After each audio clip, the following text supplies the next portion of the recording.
The red dust of Dry Creek did not just sit on the skin, it bit into it.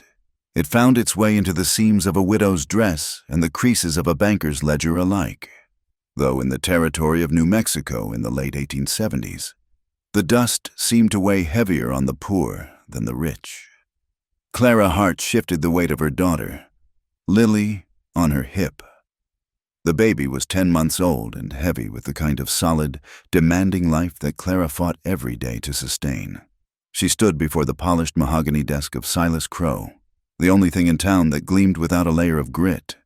"It is a simple matter of mathematics, Mrs. Hart," Silas Crow said. He did not look at her eyes.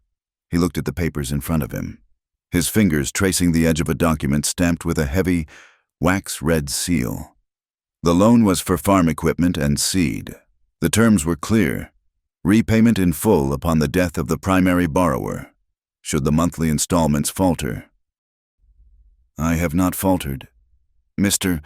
Crow," Clara said, her voice steady despite the trembling in her knees. "I paid you $12 last month. I brought you the egg money and the sale from the 2 calves. I have the receipt." Crow finally looked up. He had the face of a man who had never spent a day under the merciless Arizona sun without a shade covering him. His skin was pale, pasty, and damp. $12 is interest. Clara, the principal remains, and since your husband's unfortunate accident, the bank has reassessed the risk of the loan. The mention of the accident made Clara's stomach turn. It had been 3 months since the ore wagon had snapped its axle on the switchback. 3 months since Thomas had been crushed under a ton of rock and iron. The mining company had called it user error. Thomas had told her, just a week before he died, that the new tools the company provided were brittle, cast from cheap iron to save the contractor money. He had threatened to speak to the foreman. Then he was dead. "I need more time," Clara said. "The winter is coming. If I can just get through the winter, the herd will drop calves in the spring." "Cottonwood Bend is good land. You know it is good land." "It is excellent land," Crow agreed, a flicker of something predatory passing behind his wire-rimmed spectacles. "Because of the water, which is why it is a waste to let a woman alone out there try to manage it. You are obstructing progress. Mrs. Hart, the mining consortium needs a water station. I am offering you a way out. Sign the deed over to the bank. I will forgive the debt. You and the child can take a stagecoach east. Go back to your people." "My people are here," Clara said, her grip tightening on Lily until the baby squirmed. "My husband is buried on that land. I am not selling—" Crow sighed, a theatrical sound of disappointment. He picked up a heavy wooden stamp and pressed it onto a fresh sheet of paper. The sound was like a gavel striking a judge's bench final, hollow and violent. "Then you leave me no choice. The bank will exercise its right to foreclose. You have 7 days to produce the full amount. $250. $250. He might as well have asked her for the moon. Clara turned and walked out of the bank, the bell above the door jingling cheerfully, a stark contrast to the cold dread settling in her chest. She stepped out onto the boardwalk, shielding Lily's face from the glare. The town of Dry Creek was busy. Miners with blackened faces shuffled toward the saloons. Women in calico hurried past with baskets, keeping their eyes down to avoid looking at the widow. In this town, bad luck was treated like a contagious disease. If a woman had no husband, she had no shield, and people preferred not to see what they could not help. 5 miles to the north, the air was cleaner, smelling of sagebrush and pine resin. Bo Weatherby sat atop his black stallion, looking down from the ridge at the sprawling expanse of the Weatherby Ranch. It was an empire of grass and cattle, stretching as far as a man could ride in half a day. He was 36 years old, and the years had etched lines around his eyes not from laughter, but from squinting against the sun and looking for threats. He wore a coat of fine wool, tailored in San Francisco, but his boots were scuffed leather, and his hands, resting on the pommel of his saddle, were calloused and scarred. "Boss," a voice called out. Bo did not turn immediately. He was watching a hawk circle, a thermal updraft, solitary and lethal. Finally, he shifted his gaze to the foreman, an older man named Jim, who had ridden up beside him. "The Army contract is signed," Jim said, handing over a leather satchel. "Fort Verde will take 500 heads. They want delivery in 3 weeks." "Good," Bo said. His voice was low, a rumble that seemed to come from deep within a chest that rarely expanded with joy. "Make sure we call the weak ones. I will not sell the Army bad beef. I do not cheat men who hold rifles." "There is talk in town." Jim hesitated. "About the water right down at the South Bend. The mining company is pushing hard." "The mining company pushes at everything," Bo said dismissively. "Let them push. My water rights are secured by federal treaty and 20 years of usage. It ain't your water they are after, Bo. It is the Hart place, Cottonwood Bend." Bo's expression did not change. It remained as cold and impassive as a granite cliff. He remembered Thomas Hart, a decent man, hard-working, but foolish enough to trust the town's merchants. He knew the widow only by sight, a woman with hair the color of wheat and a spine that seemed too stiff for her own good. "That is not my business," Bo said, turning his horse away from the view of the valley. "If she cannot hold the land, she loses it. That is the way of the West. Tragedy does not give you a discount on reality." He spurred his horse into a trot, heading back toward the main house. It was a grand structure. 2 stories of white-painted timber with a wraparound porch, built to house a large family. Now, it held only him and the ghosts of a fire that had burned 10 years ago. He avoided looking at the east wing of the house, where the nursery had been boarded up. He was a millionaire, a king of cattle, and he went home every night to a silence so loud it rang in his ears. He had learned long ago that caring for things only gave the world a target to destroy. He protected his cows because they were currency.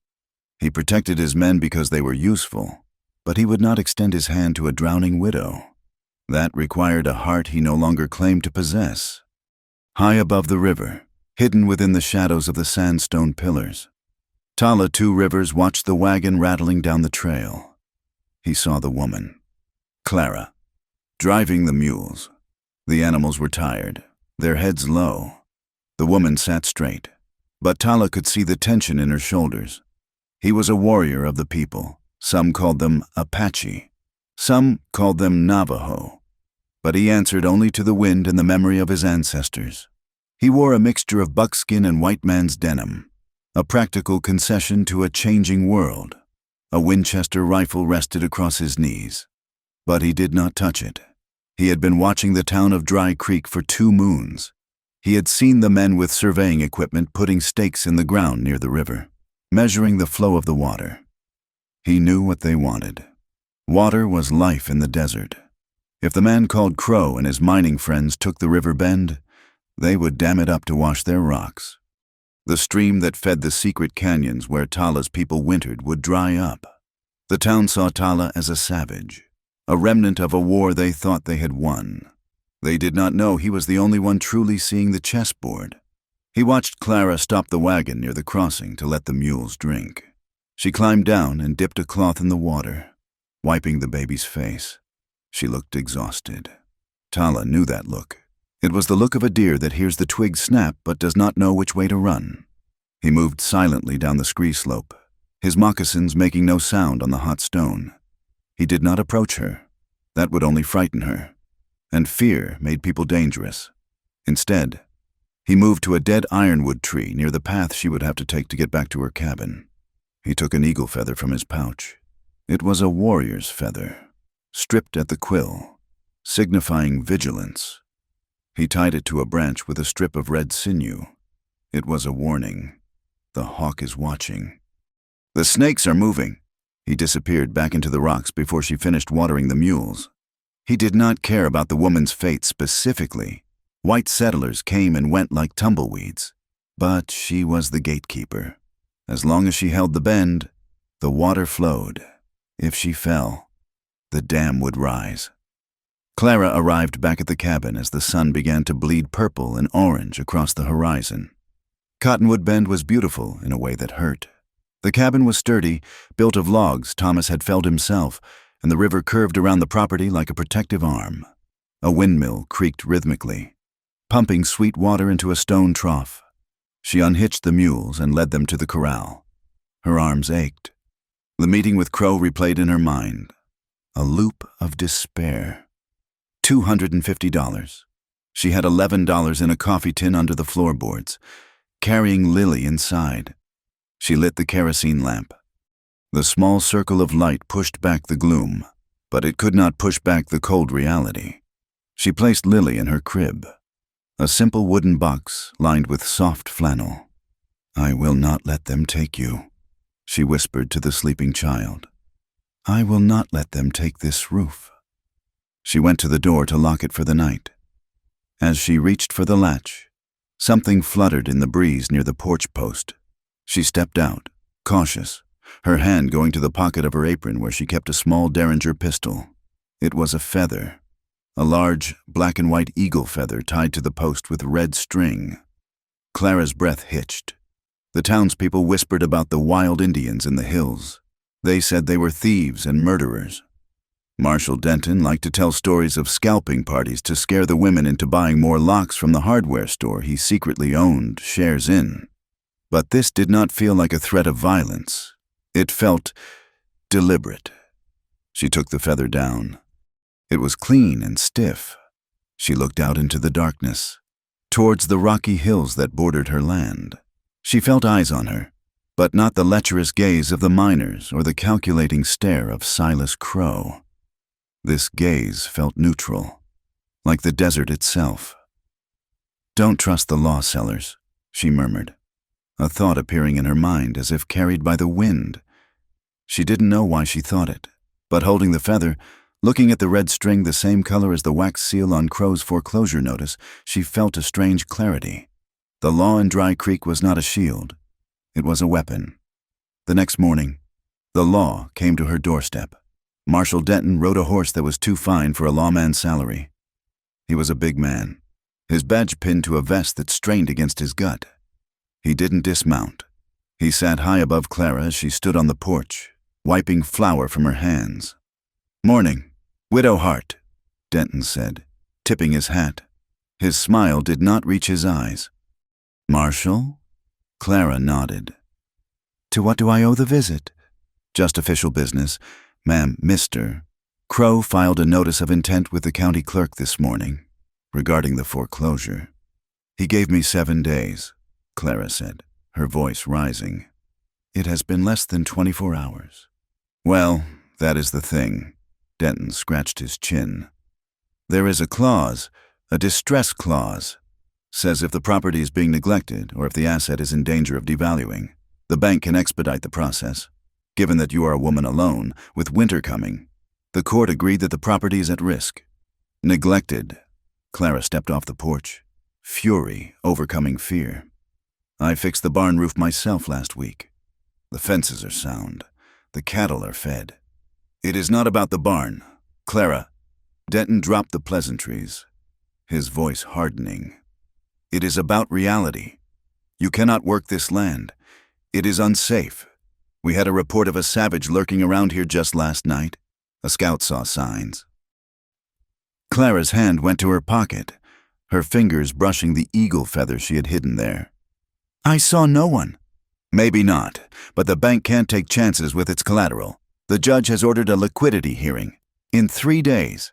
A hearing. An auction, ma'am. If you cannot pay the full note by noon on Friday, the property goes to the highest bidder. And Denton paused, looking at Lily, who was crawling near the doorway. The court also has concerns about the welfare of the child. A woman with no home and no husband cannot provide a stable environment. The auction will determine the disposition of all assets, including guardianship. The world stopped. The sound of the river, the wind in the cottonwoods, the beating of her own heart, it all silenced. You cannot auction a child, Clara whispered, her blood running cold. She is not a cow. It is the law, ma'am, indentured guardianship, to ensure the child is fed. Unless, of course, you sign the voluntary transfer of the deed to Mr. Crow today. Then you can keep the girl and leave town. It was a trap, a cruel, iron-jawed trap. Give up the land or risk losing her daughter. Get off my land, Clara said. Her voice was low. shaking with a rage so pure it burned. "Friday at noon, Widow Hart, don't be late!" Denton turned his horse and galloped away, kicking up a cloud of red dust that settled over Clara, coating her in the color of dried blood. In the saloon that night, Silas Crow sat in the back corner, nursing a whiskey. The air was thick with smoke and the smell of unwashed bodies. He nodded as Denton slid into the chair opposite him. "She took the bait?" Crow asked. "She is stubborn," Denton grunted, pouring himself a drink from Crow's bottle. "But she is scared. She will sign before Friday. She won't risk the kid." "Good. The contractor from the mining company is arriving Saturday. I want that deed recorded and the water rights transferred before he steps off the stagecoach." At the bar, a man stood alone. He was taller than the others, his shoulders broad. Beau Weatherby had come into town to wire money to the Army quartermaster.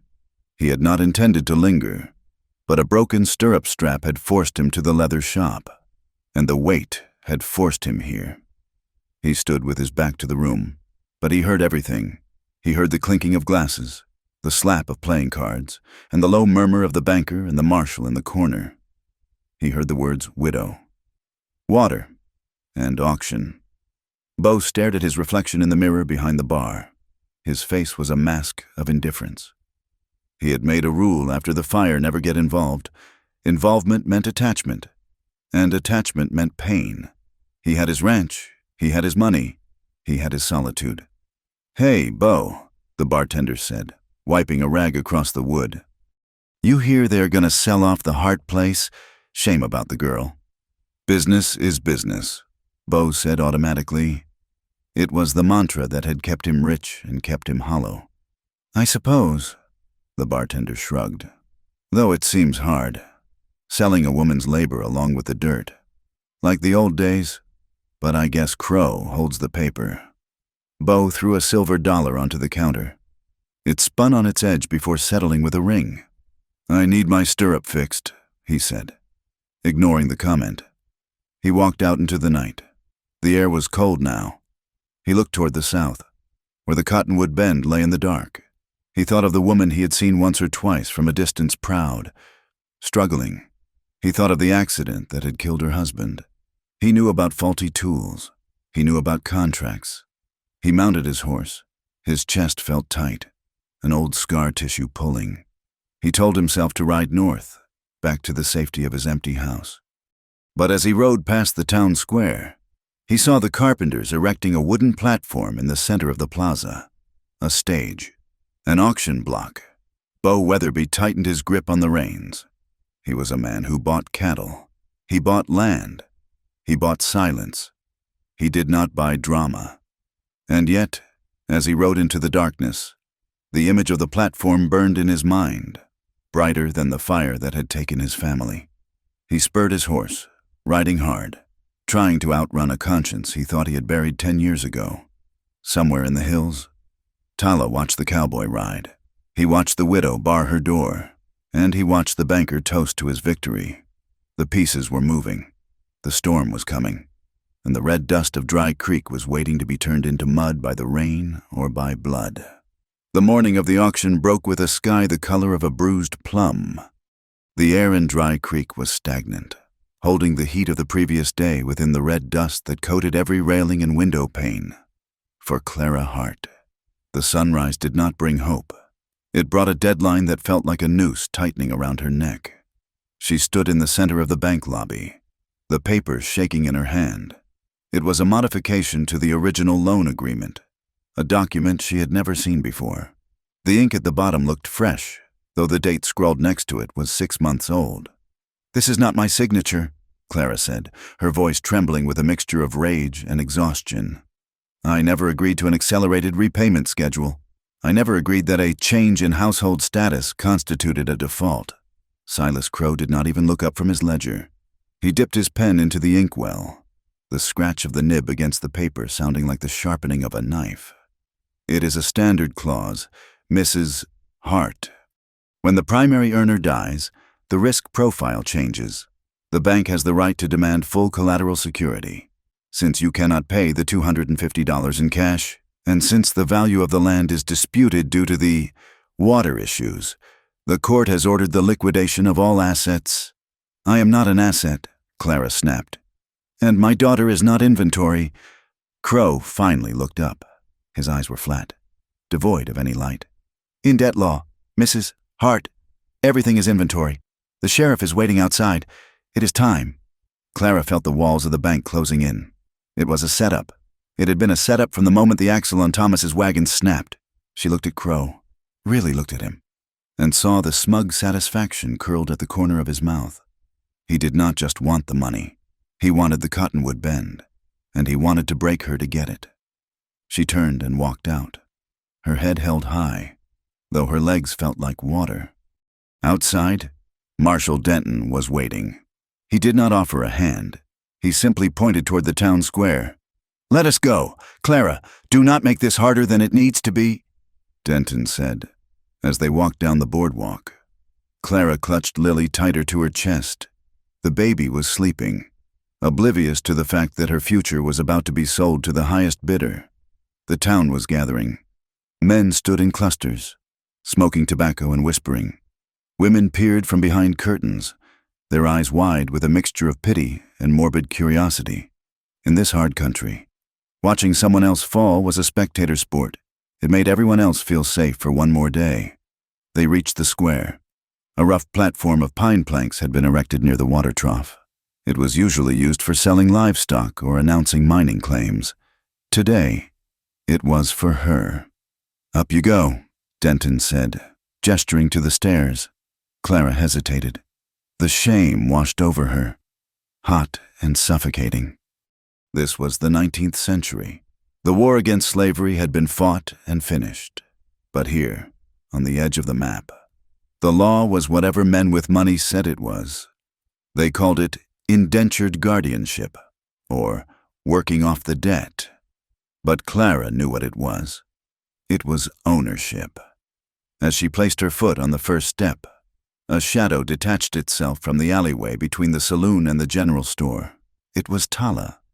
He moved so quietly that Denton, who was busy lighting a cigar, did not notice him. Tala moved parallel to the platform, his dark eyes locking onto Clara's. He did not approach her directly, but as she passed the edge of the boardwalk, his voice drifted to her, low and carrying on the wind like a secret. "The iron did not snap because of the rock," Tala whispered. The words stopped Clara cold.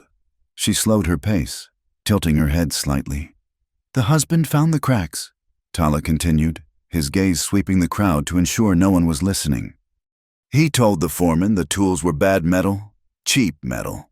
He threatened to tell the territory inspector. That is why the wagon fell." The revelation hit Clara with the force of a physical blow.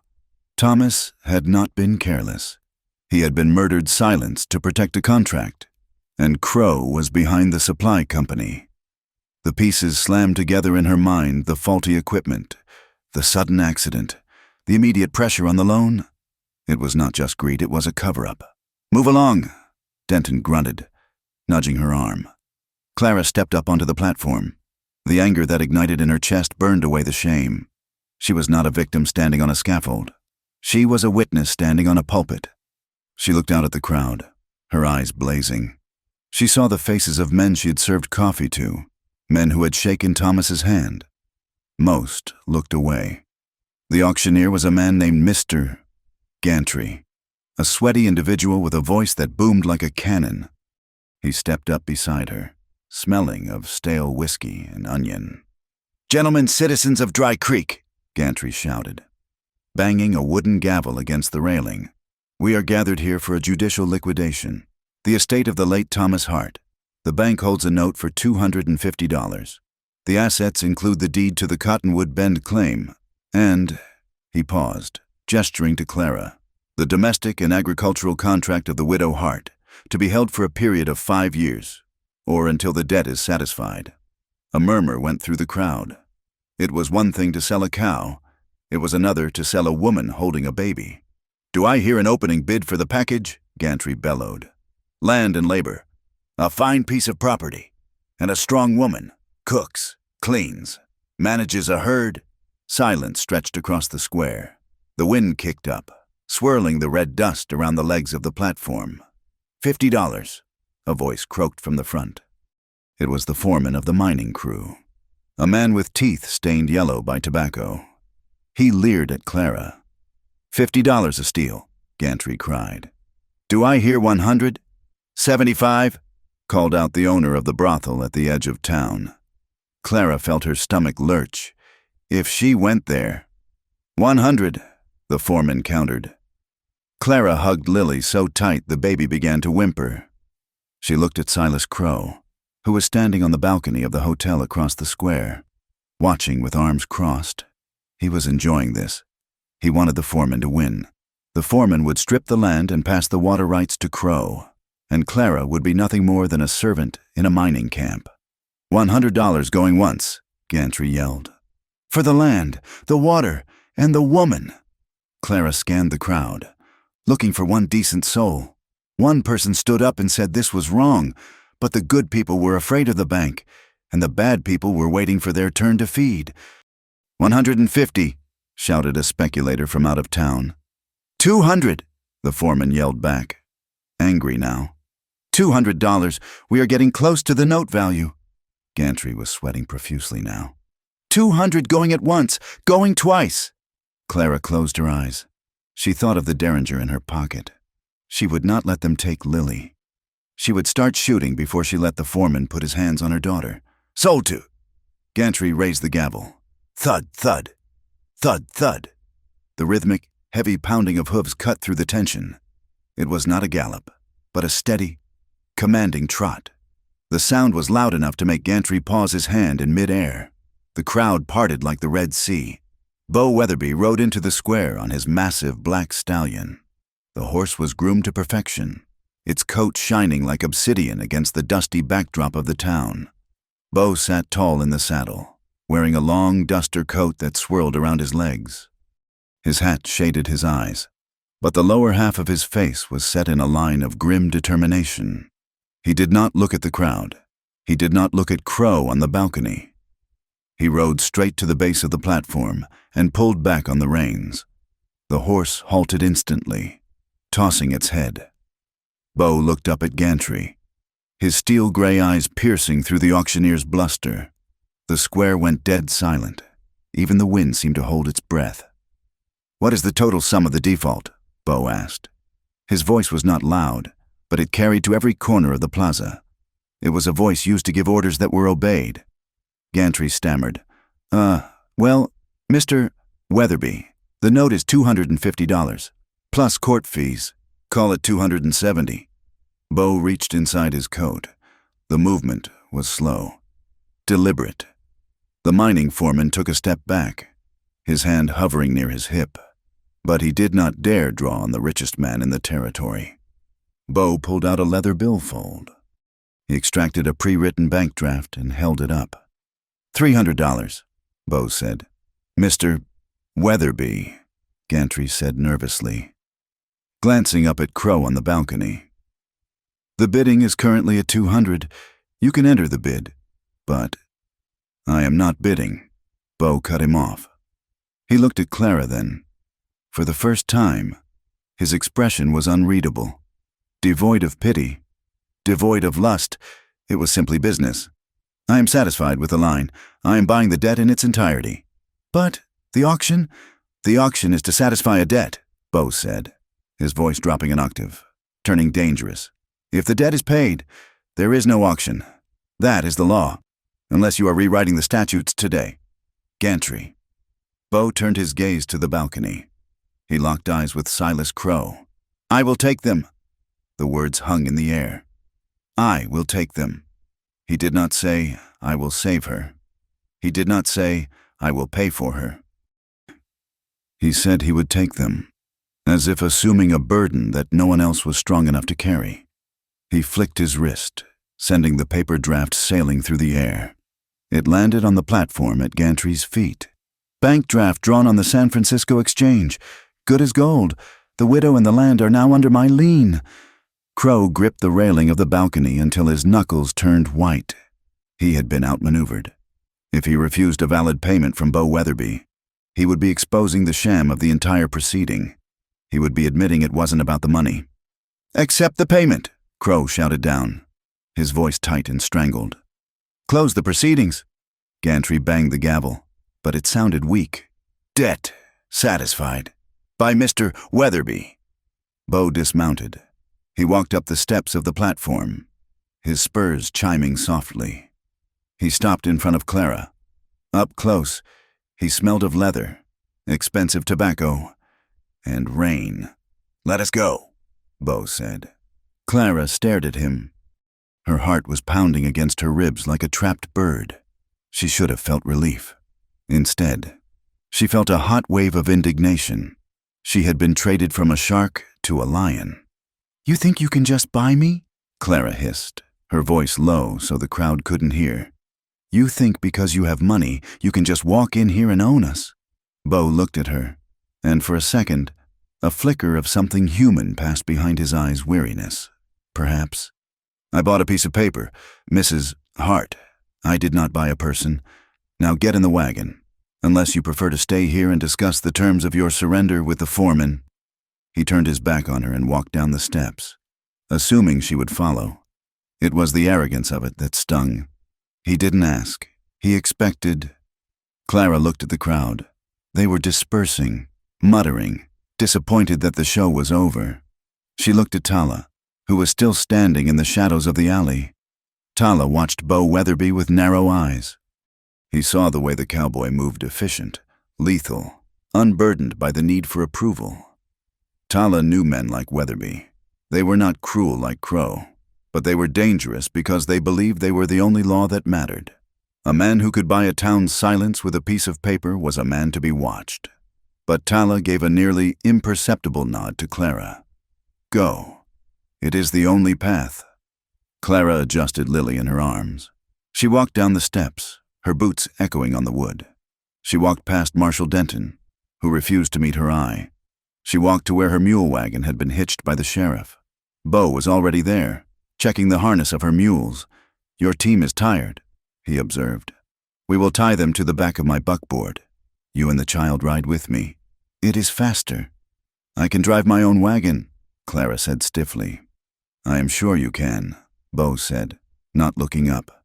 But I do not have all day to watch you prove a point. Get in. Clara swallowed her pride. It tasted like ash. She climbed onto the seat of Bo's buckboard. It was well sprung, vastly more comfortable than her own rattling cart. Bo tied his stallion to the rear, climbed up beside her, and snapped the reins as they rolled out of the square, leaving the staring townspeople behind. Clara felt a strange sensation. She was safe. The foreclosure was gone, but as she looked at the profile of the man beside her, the hard jaw, the eyes fixed on the horizon, she realized she had entered a different kind of danger.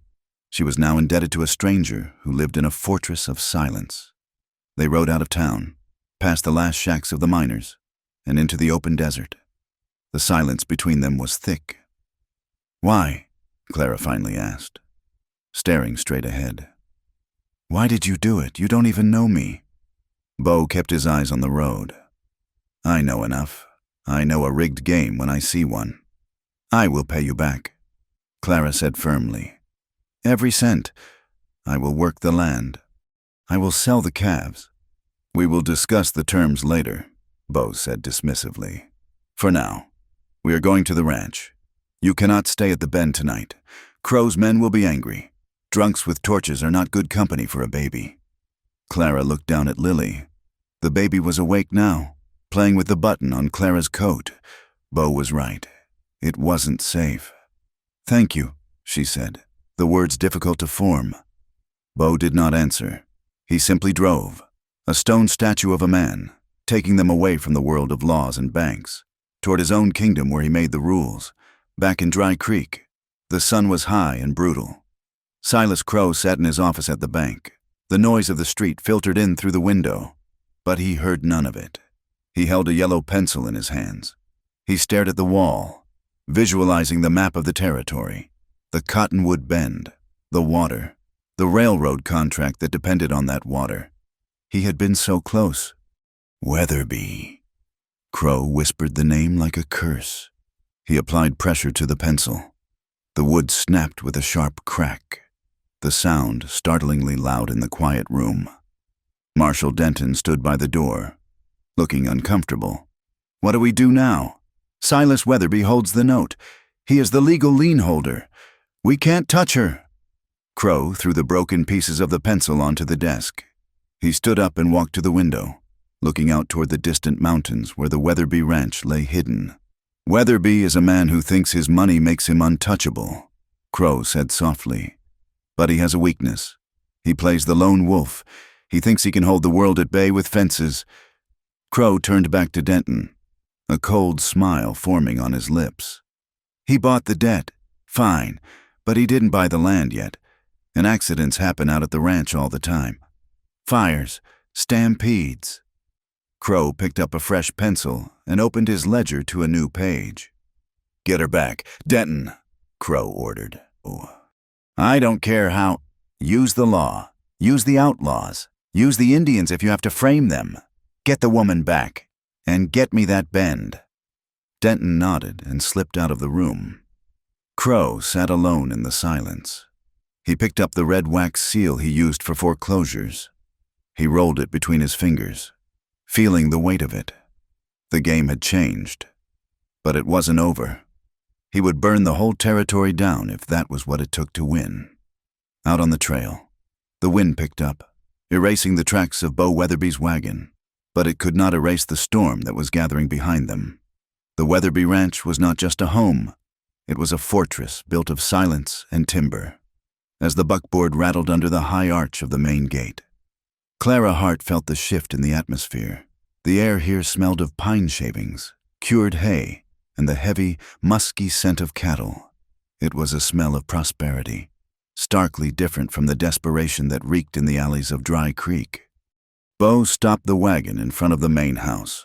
A sprawling two-story structure painted a stark white that seemed to defy the red dust of the territory. He did not offer to help her down immediately. Instead, he sat for a moment, gripping the reins, looking at his own front door as if he were a stranger asking for entry. "Mabel," Bo called out, his voice sharp. The heavy oak door swung open, and a woman stepped out. Mabel was perhaps 60, built like a fence post, sturdy, weathered, and unyielding. She wore a gray dress with a white apron that was aggressively clean. Her hair was pulled back into a bun so tight it pulled at the corners of her eyes. "You are late, Bo," Mabel said, wiping her hands on her apron. "And you brought company." Her eyes, sharp as a hawk's, swept over Clara and the sleeping baby. Lily, there was no judgment in her gaze, only a pragmatic assessment of caloric needs and laundry volume. "This is Mrs. Hart," Bo said, climbing down and finally walking around to help Clara. "And her daughter. They will be staying in the guest cabin." Clara took his hand to step down. His grip was firm, calloused, and impersonal. He released her the moment her boots touched the gravel. "The guest cabin is dusty," Mabel declared, marching down the steps. She stopped in front of Clara. "You look like you have not eaten a full meal since Christmas, and that baby is wrapped too tight for this heat." "I'm fine," Clara said, her chin lifting slightly. "And Lily is fine." Mabel's stern expression cracked, just a fraction, revealing a sliver of warmth. "I'm sure you are, dear, but the fine is not good enough for Weatherby Ranch. Come inside. I will get you fresh linens. Bo, take the mules to the barn, and try not to look so terrified. It is just a woman and a child, not a grizzly bear." Bo grunted something unintelligible and led the team away. He seemed relieved to escape to the company of animals.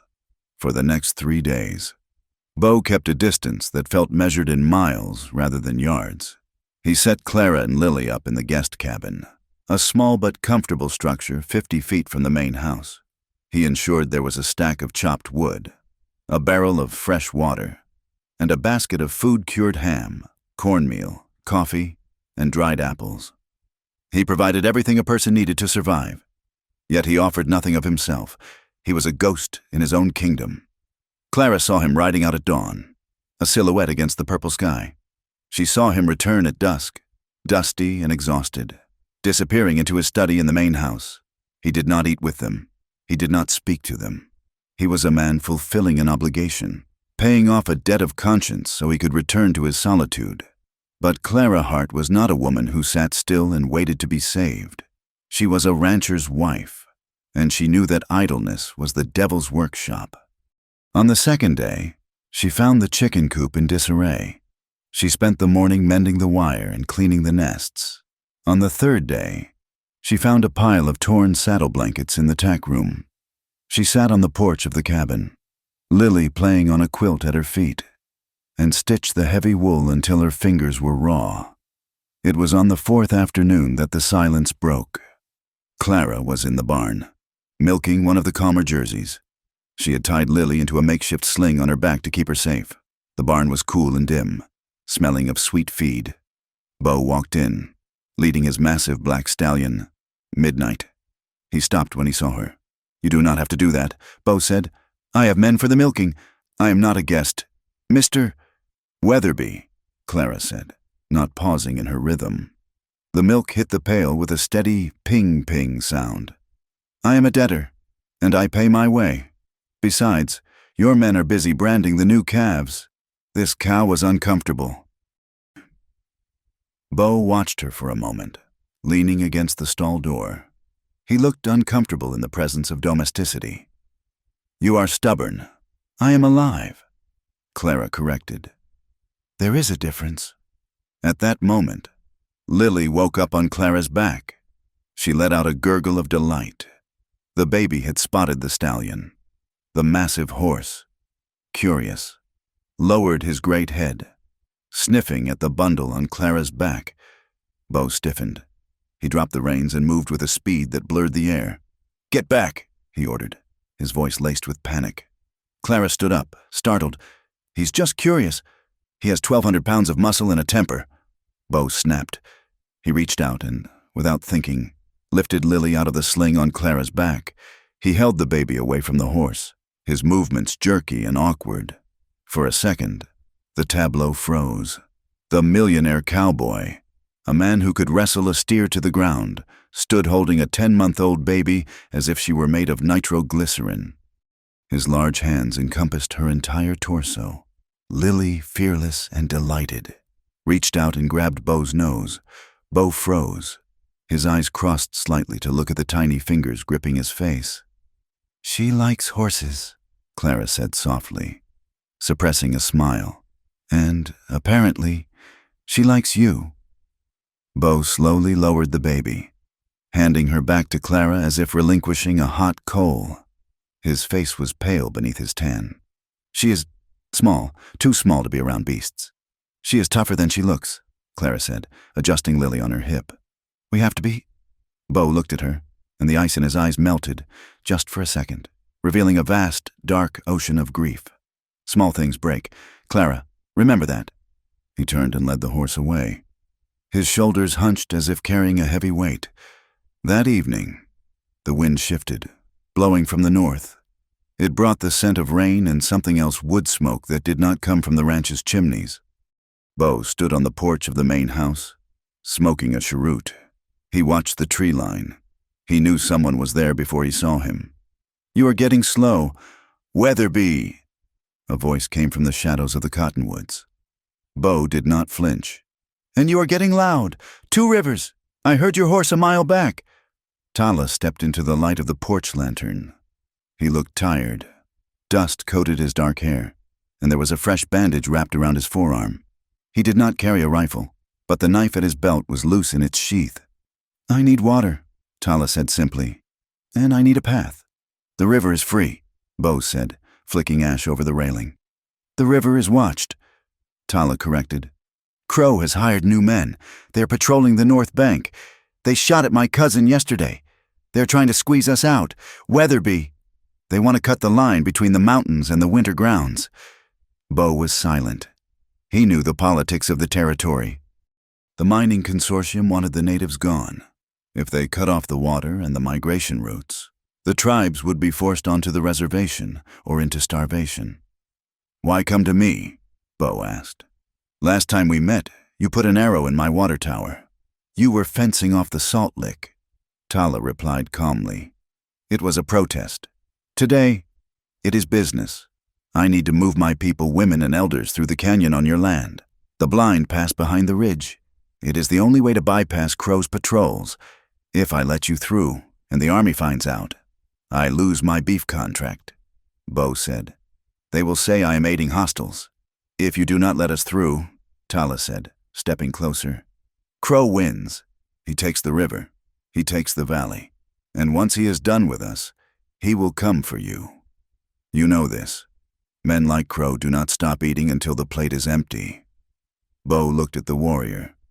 They had been enemies once, in the chaotic days after the war. But there was a grudging respect between them. They were both men who understood the land, men who preferred the honesty of a storm to the lies of a courtroom. "I cannot guide you," Bo said. "But if the gate to the north pasture happens to be unlatched tomorrow night, and if I happen to be busy in the south barn, I cannot stop what I do not see." Tala nodded slowly. "Good. But," Bo added, raising a finger, "I have a problem of my own. Crow is not done with the widow. I have seen tracks near the perimeter." "I know," Tala said. "I saw them too. 2 men, hired guns. They are watching the house." "I cannot watch the herd and the house at the same time," Bo admitted. "Then we have a trade," Tala said. "I will leave 2 of my best scouts on the ridge. They will watch your fences while we move. If Crow's men cross the line, they will not reach the house. It was a dangerous alliance. If discovered, it could ruin Bo." But as he looked toward the guest cabin where a faint light burned in the window, he nodded. "Done." While the men negotiated in the dark, Clara was fighting her own battle with the ghosts of Weatherby Ranch. She had gone to the main house to return a basket to Mabel. The kitchen was empty.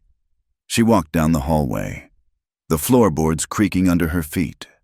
The house was magnificent, with polished wainscoting and imported wallpaper, but it felt dead. There were no paintings on the walls, no rugs on the floor, nothing to soften the edges. She reached the end of the hall, where the east wing began. The door was heavy oak, and it was locked. A thick iron padlock hung from the hasp. Clara touched the wood. She could feel the cold radiating from the room beyond. This was the nursery. Mabel had mentioned it in passing, a warning in her voice. "He keeps it locked. Since the fire, don't go there." Clara thought of her own loss. She thought of Thomas's boots, still sitting by the door in her cabin at the bend. Boots she couldn't bear to move. Grief was a strange architect. Some people built shrines, and others built tombs. Bo had built a tomb in the middle of his house. She did not try to open it. Instead, she reached into her basket. She pulled out a small quilt she had been stitching. It was patchwork, made of scraps of calico and flannel humble, but warm. She had intended it for Lily, but the baby had plenty. She folded the quilt neatly and placed it on the floor in front of the locked door. It was a silent message. "It is cold there. This is a little warm. You do not have to open the door, but you do not have to freeze." She turned to leave and nearly bumped into Bo. He was standing at the other end of the hall, having just come in from the porch. He was watching her. His face was in shadow, but his posture was rigid. "I told you," Bo said, his voice rough, "not to go near the east wing." "I was not going in," Clara said, her heart racing. "I was just—" Bo walked toward her. He looked at the quilt on the floor. He stared at it for a long time. The silence stretched, thin and fragile. "It is just fabric, Clara," he said finally. "It cannot fix what is behind that door. It is not for the room," Clara said softly. "It is for the man standing outside of it." Bo looked at her then. His eyes searched her face, looking for pity, looking for manipulation. He found neither. He found only a shared understanding of what it meant to be left behind by death. "Go to bed," he said, but the anger was gone from his voice. It was replaced by a deep, weary sadness. The next morning, the reality of the outside world crashed into their fragile sanctuary. One of the ranch hands, a young man named Pete, rode in from town with a swollen eye and a split lip. He slid off his horse near the corral where Clara was feeding the chickens. "What happened?" Clara asked, rushing over with a bucket of water. "Nothing, ma'am," Pete mumbled, trying to hide his face. "Do not lie to me, Pete." Beau's voice cut in. He had approached from the barn, a coil of rope in his hand. "Who hit you?" "It was at the saloon, boss." Pete spat blood into the dust. "Some of Crow's men were talking loud." "Talking about what?" Beau asked. Pete glanced at Clara and hesitated. They said things about Mrs. Hart. They said she is a—" he struggled with the word. "They said she is a seductress, that she tricked her husband into the grave so she could find a richer man. They said you bought her to warm your bed. They said she is a whore in a widow's veil." Clara felt the blood drain from her face. It was a vile, poisonous lie, designed to strip her of the last thing she owned, her reputation. In 1870, a woman without a good name was an outcast. "I hit him," Pete said defiantly. "I hit the man who said it. But then 3 of them jumped me." Beau dropped the rope. His hands curled into fists at his sides. The veins in his forearms stood out like cords. "Crow is trying to isolate us," Beau said, his voice deadly calm. "He wants the town to hate you so no one will help when he makes his move. And he wants to shame me into throwing you out." Clara stood straight, though she felt sick inside. "I will leave. I will not have your men hurt because of me. I will not have your name dragged through the mud." "My name has been dragged through worse than mud," Beau said, turning to her. "And you are not going anywhere. If we run now, they win. We stay, and we finish the work." He turned back to the horse he was shoeing. He picked up the hoof, but his hands were shaking with suppressed rage. The rasp slipped. "Damn it," Beau hissed. He dropped the hoof and grabbed his left hand.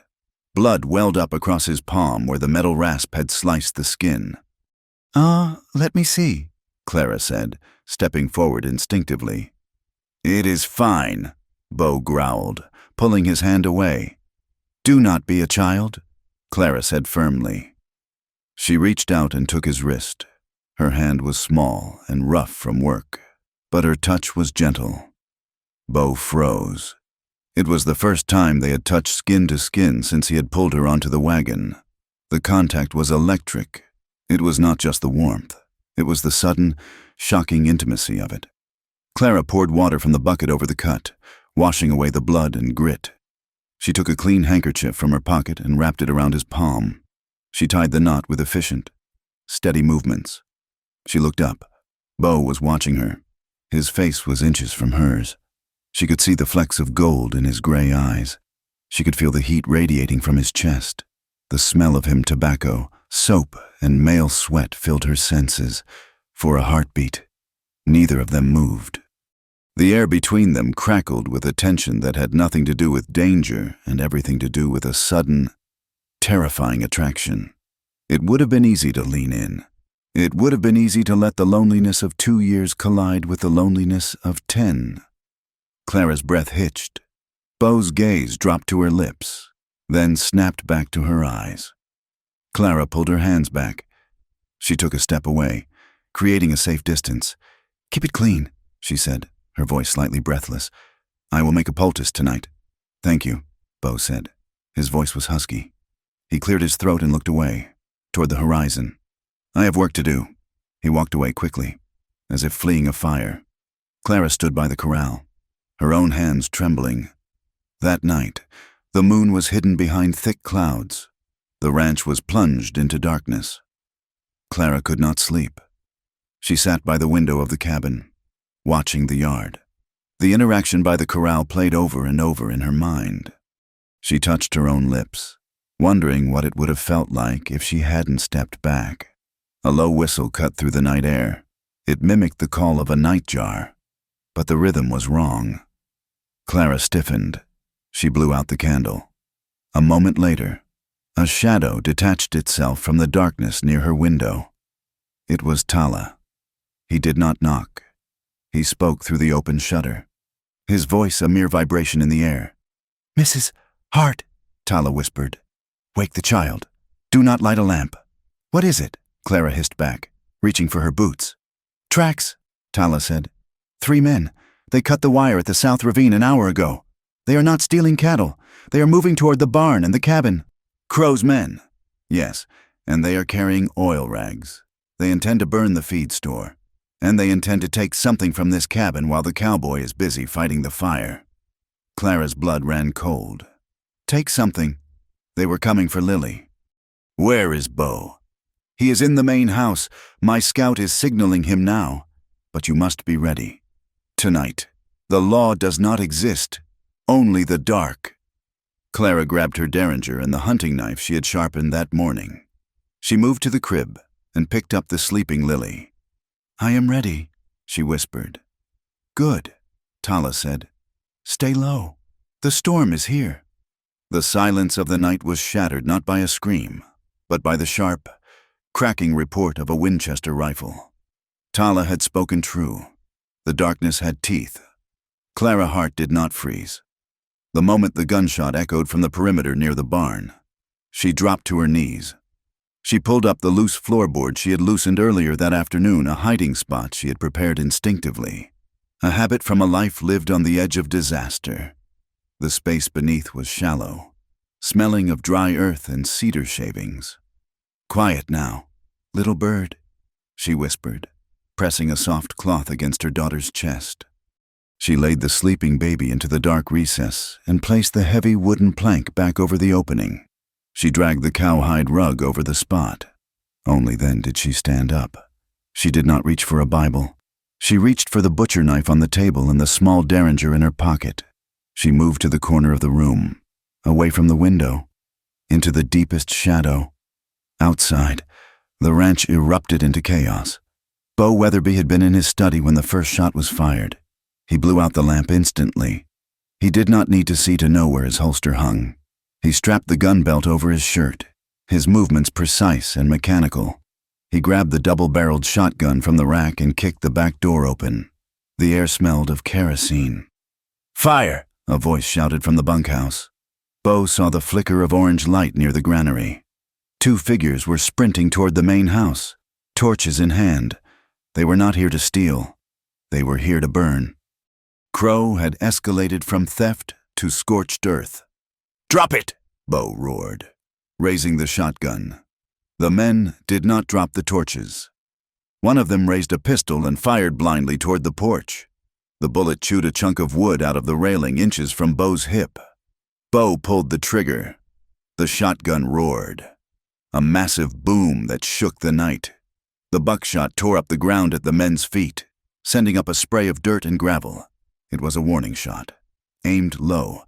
Bo Weatherby had killed men in the war, and he had vowed never to kill again unless the choice was his life or another's. The men scrambled back, dropping one of the torches. The dry grass caught instantly. From the darkness of the tree line, a third shadow emerged. Tala. He moved with the fluidity of a mountain lion. He intercepted the second man, swinging the stock of his rifle in a brutal arc. There was a sickening crunch of wood against bone, and the man collapsed without a sound. The remaining attacker, seeing his partner fall and facing the barrel of Bo's shotgun, turned and fled into the sagebrush, abandoning his horse. Let him go, Tala called out, his voice calm amidst the rising flames. We need to kill the fire, not the coward. The ranch hands were pouring out of the bunkhouse now, dragging blankets and buckets of water. For 20 minutes.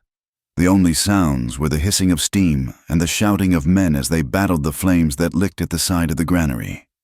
When the last ember was stomped out, Bo handed the shotgun to his foreman and ran toward the guest cabin.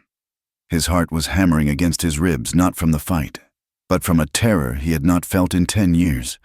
The fire, the smoke, it was too close to the nightmare he lived every night. He kicked the door of the cabin open. Clara. The room was dark. For a second, he saw nothing. Then, from the corner, a figure stepped forward. Clara held the knife in a reverse grip, the blade gleaming dully in the moonlight filtering through the open door. She was trembling, but her stance was solid. Where is the girl? Bo demanded, his voice ragged. Clara pointed to the floor. She knelt and pulled back the rug, lifting the board. Lily began to cry, a thin, high wail of confusion. Clara lifted the baby out, rocking her instantly. Bo stared at the hole in the floor, then at the woman holding the knife. He saw the fierce, terrifying love in her eyes. She had buried her child to save her. "You are unharmed?" Bo asked, his breath returning slowly. "We are whole," Clara said. She looked at him, seeing the soot on his face and the wild look in his eyes. She lowered the knife. "The fire." "Out, but they will come back, and next time, they will bring more men." Bo looked at the sky. The wind had shifted again. The temperature was plummeting with a speed that defied logic. The moisture from the storm front was turning into ice. "Get your things," Bo said. "You cannot stay in this cabin. It is wood and air. It is not safe. I will not impose on the main house," Clara started. "You are not imposing." Bo cut her off. "You are moving. Now." The storm that hit Weatherby Ranch an hour later was a blue norther, a savage blast of Arctic air that swept down across the plains, turning the red dust into a frozen slurry. Snow began to fall, thick and heavy, driven sideways by a wind that screamed like a banshee. By dawn, the ranch was an island in a white sea. The roads to town were impassable. The drifts against the barn were 4 feet high. For 3 days, the world shrank to the size of the main house. Bo, Clara, Lily, and Tala, who had brought his horse into the main barn before the drifts closed in, were trapped together. The hierarchy of owner and guest, debtor and creditor, dissolved into the simple reality of survival. They spent the days in the great room, where the massive stone fireplace roared, fighting back the chill that seeped through the window frames. On the second night, the silence that had defined the house began to crack. Clara was mending a shirt by the firelight.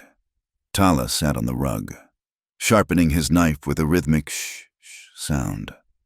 Bo stood by the window, staring out at the white void.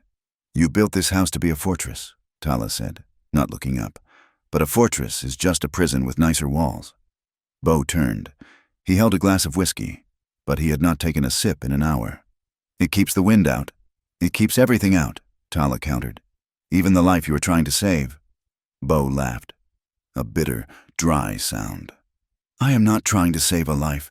2 rivers, I am trying to endure one." Clara looked up. She saw the raw pain on Bo's face, stripped bare by the exhaustion and the storm. "My wife," Bo said suddenly. The words seemed to tear themselves out of his throat. "Her name was Sarah, and my son, William, he was 3 years old." Clara put down her needle. She did not speak. She knew that some stories were wounds that needed to bleed before they could close. "We were camping," Bo continued, his voice monotone. "Up in the high country, a summer trip. I thought I knew the land.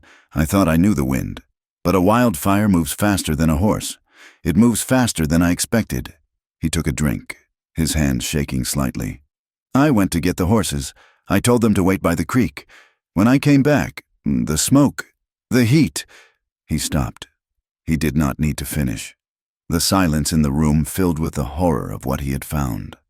"I survived," Bo whispered, "and that is my sin. I bought this land, built this house, made this money, all to build a wall between me and that fire. But every time I close my eyes, I smell the smoke. I am cursed. Clara, everyone near me burns." Clara stood up. She walked over to him. She did not touch him, but she stood close enough that he had to look at her. "You are not cursed, Bo," she said softly. "You are grieving. There is a difference. A curse is from the devil. Grief is the price of love. You are paying the bill, that is all. It proves you are a man, not a monster." Tala looked at the fire. "The land does not curse us," the warrior said. "And the land does not belong to us. We hold the paper, we build the fence, and we say, 'Mine.' But the land laughs. We are just wind passing through the grass. We borrow the earth by living well on it. When we die, we give it back. You cannot lose what you never owned. Weatherby, you can only waste the time you have to enjoy it." Bo looked at Tala, then at Clara. The rigid tension in his shoulders slumped, for the first time in years. The crushing weight of his guilt seemed to lighten. shared by two people who understood what it meant to survive the end of their own worlds. But peace was a fragile thing in the territory. On the third morning, Lily woke up coughing. It was a dry, hacking sound that rattled in her small chest. By noon, she was burning with fever. Her skin was hot and dry, her breathing shallow and fast. Clara sat in the armchair, rocking the baby, panic rising in her throat. She had seen this before. It was the lung fever. It took strong men in 3 days. For a baby, it was a death sentence. "She needs a doctor," Clara said, her voice tight. Bo stood over them. The sound of the baby's raspy breathing was triggering his own panic. It sounded like smoke inhalation. It sounded like the end. "I will ride to town," Bo said. "I will drag the doctor here if I have to." "The drifts are 5 feet deep in the pass," Tala said. "A horse will flounder." "I do not care," Bo snapped. "I will dig a path." He dressed in his heaviest furs and fought his way to the barn. He saddled midnight. It took him 4 hours to ride the 5 miles to town, the horse chest deep in snow, Bo dismounting to break the trail. When he arrived at Dry Creek, he was half frozen. He pounded on the door of Dr. Miller, the town physician. Miller opened the door. Holding a lamp, he saw Bo Weatherby, the millionaire, looking like a wild snowman. "My ranch," Bo gasped. "The baby, high fever. She cannot breathe." Miller looked past Bo at the blizzard still howling outside. Then he looked at Bo's face. "The heart baby, the widow's child." "Yes, get your bag." Miller hesitated. He was a man who liked his comforts, and he was a man who owed a great deal of money to the bank. Silas Crow had made it clear that anyone aiding the widow was an enemy of progress. "I cannot go out in this, Mr. Weatherby," Miller said, stepping back. "It is suicide, and frankly, for that woman, she brought this on herself, dragging a child out into the wilderness. It is nature taking its course." Bo reached out and grabbed Miller by the collar. He slammed the man against the doorframe. "It is a child, a baby. I have other patients," Miller squeaked. "Respectable patients, I will not risk my life for a pauper's brat." Bo stared at him. He wanted to kill him. He wanted to crush his throat. But violence would not save Lily. He shoved Miller back into the house and turned away. He stood in the street, the snow swirling around him. He was rich, he was powerful, and he was helpless. A hand touched his shoulder. It was Tala. The warrior had followed him, riding his sure-footed pinto. "The town doctor has a soul made of coins," Tala said. "He will not come, but there is another." "Who?" "The medicine woman, the White Witch. She lives in the old dugout near the silver mine. The town calls her crazy, but she knows the herbs. And she hates Crow." "Dr. Thorne?" Bo asked. He had heard the rumors. A female doctor who had been run out of the East for her unorthodox methods and her refusal to marry. "Yes, she walks the path between worlds," Tala said. "Come." They rode east, away from the town, toward the abandoned mining claims. The dugout was barely visible under the snow. A thin trail of smoke rose from a stovepipe sticking out of the hillside. Bo pounded on the wooden door. It opened. A woman stood there. She was tall, wearing men's trousers and a heavy wool coat. Her hair was gray, cut short like a man's. Her face was lined, but her eyes were sharp and intelligent. "You look like you are looking for a miracle or a bottle of whiskey," Dr. Elin Thorne said. Her voice was raspy, like dry leaves. "A child," Bo said. "Lung fever. She is dying." Dr. Thorne looked at Bo, then at Tala. She nodded to the warrior. "If Two Rivers brings you, it must be serious. I will need boiling water and mustard seed." "Do you have a sled?" "We have horses," Bo said. "Then we ride," Thorne said. She grabbed a battered leather satchel and a rifle. She did not ask about payment. She did not ask about the storm. She simply moved. The ride back was a nightmare. The horses slipped and stumbled, but Dr. Thorne rode with a grim determination. When they finally burst into the main house, Clara was weeping softly. Lily had stopped crying. She was lethargic, her skin gray. Thorne took over the room instantly. "Clear the table. Get me hot water. Open the window 1 inch, she needs fresh air. Not this stagnant heat. Get me brandy and honey." For 6 hours, they fought a war against the fever. Thorne worked with a terrifying intensity. She made a poultice of mustard and flour, plastering it to the baby's chest. She forced a tincture of willow bark and brandy down the tiny throat. She steamed the room with eucalyptus oil she pulled from her bag. Bo stood in the corner, watching. He felt useless. He watched Clara holding Lily's hand, whispering prayers. He watched the stranger fight death with nothing but knowledge and will. Just before dawn, the sound changed. The dry, hacking cough loosened. Lily took a deep, shuddering breath, then another. Her color began to turn from gray to pink. "The fever broke," Dr. Thorne announced, sitting back and wiping sweat from her forehead. "She will live." Clara collapsed into the chair, sobbing with relief. Bo felt his knees go weak.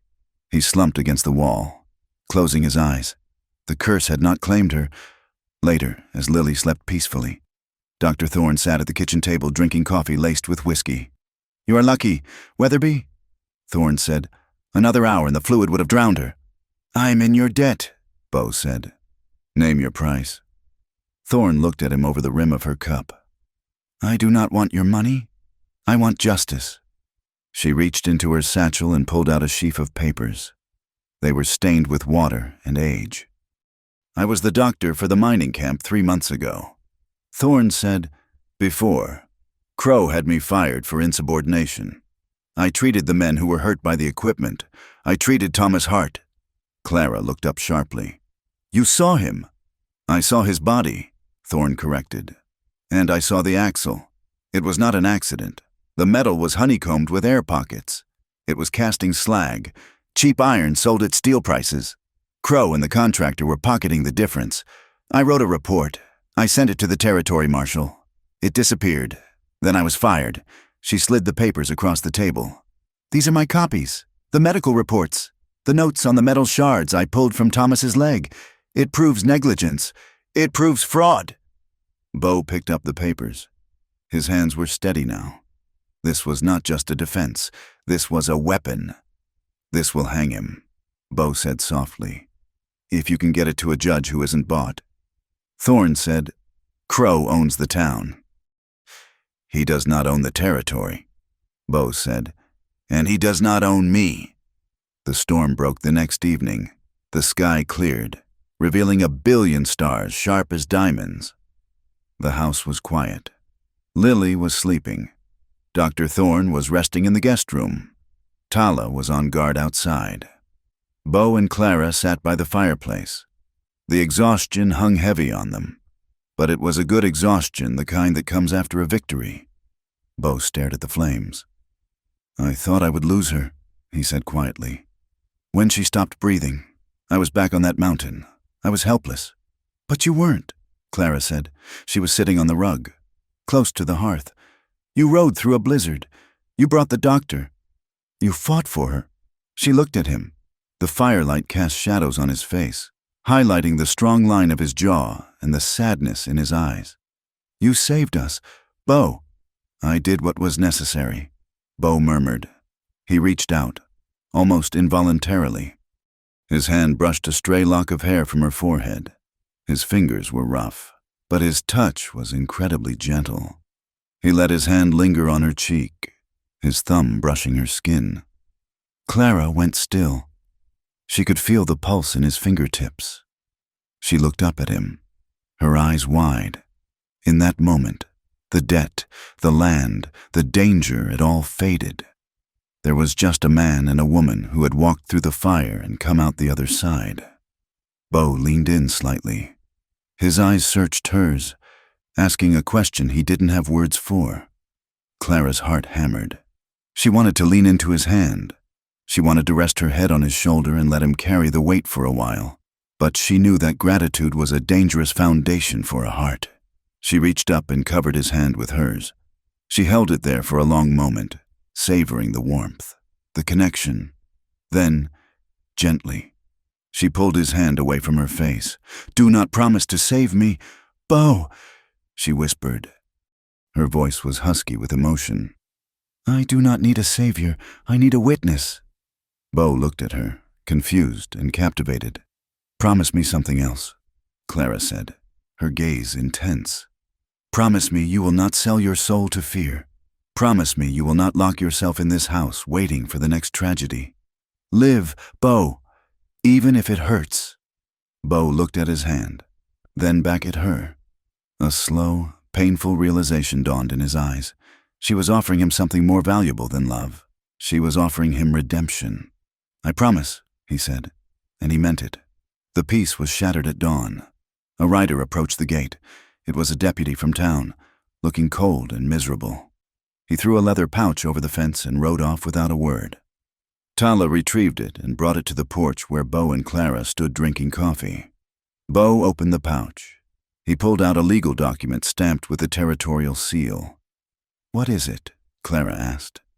Bo's face hardened into granite. A writ of seizure. Crow has filed a petition with the federal circuit judge in Santa Fe. He claims the auction was coerced under duress. He claims I intimidated the bank, he read further, his voice dropping to a growl. And he has filed criminal charges, kidnapping. He claims I abducted you and the child against the will of the court-appointed guardian. The guardian? Clara asked. Who is the guardian? Him, Bo said, crushing the paper in his fist. Crow appointed himself the guardian of the estate, which means, in the eyes of the law, I stole his property. Tala looked at the bottom of the paper. And me. Bo looked at the warrior. $500, dead or alive, for the hostile who aided in the kidnapping. Crow had played his final card. He had turned the law into a noose. He wants a war, Bo said, looking toward the town. No, Clara said, her voice steel. He wants us to run. He wants us to hide.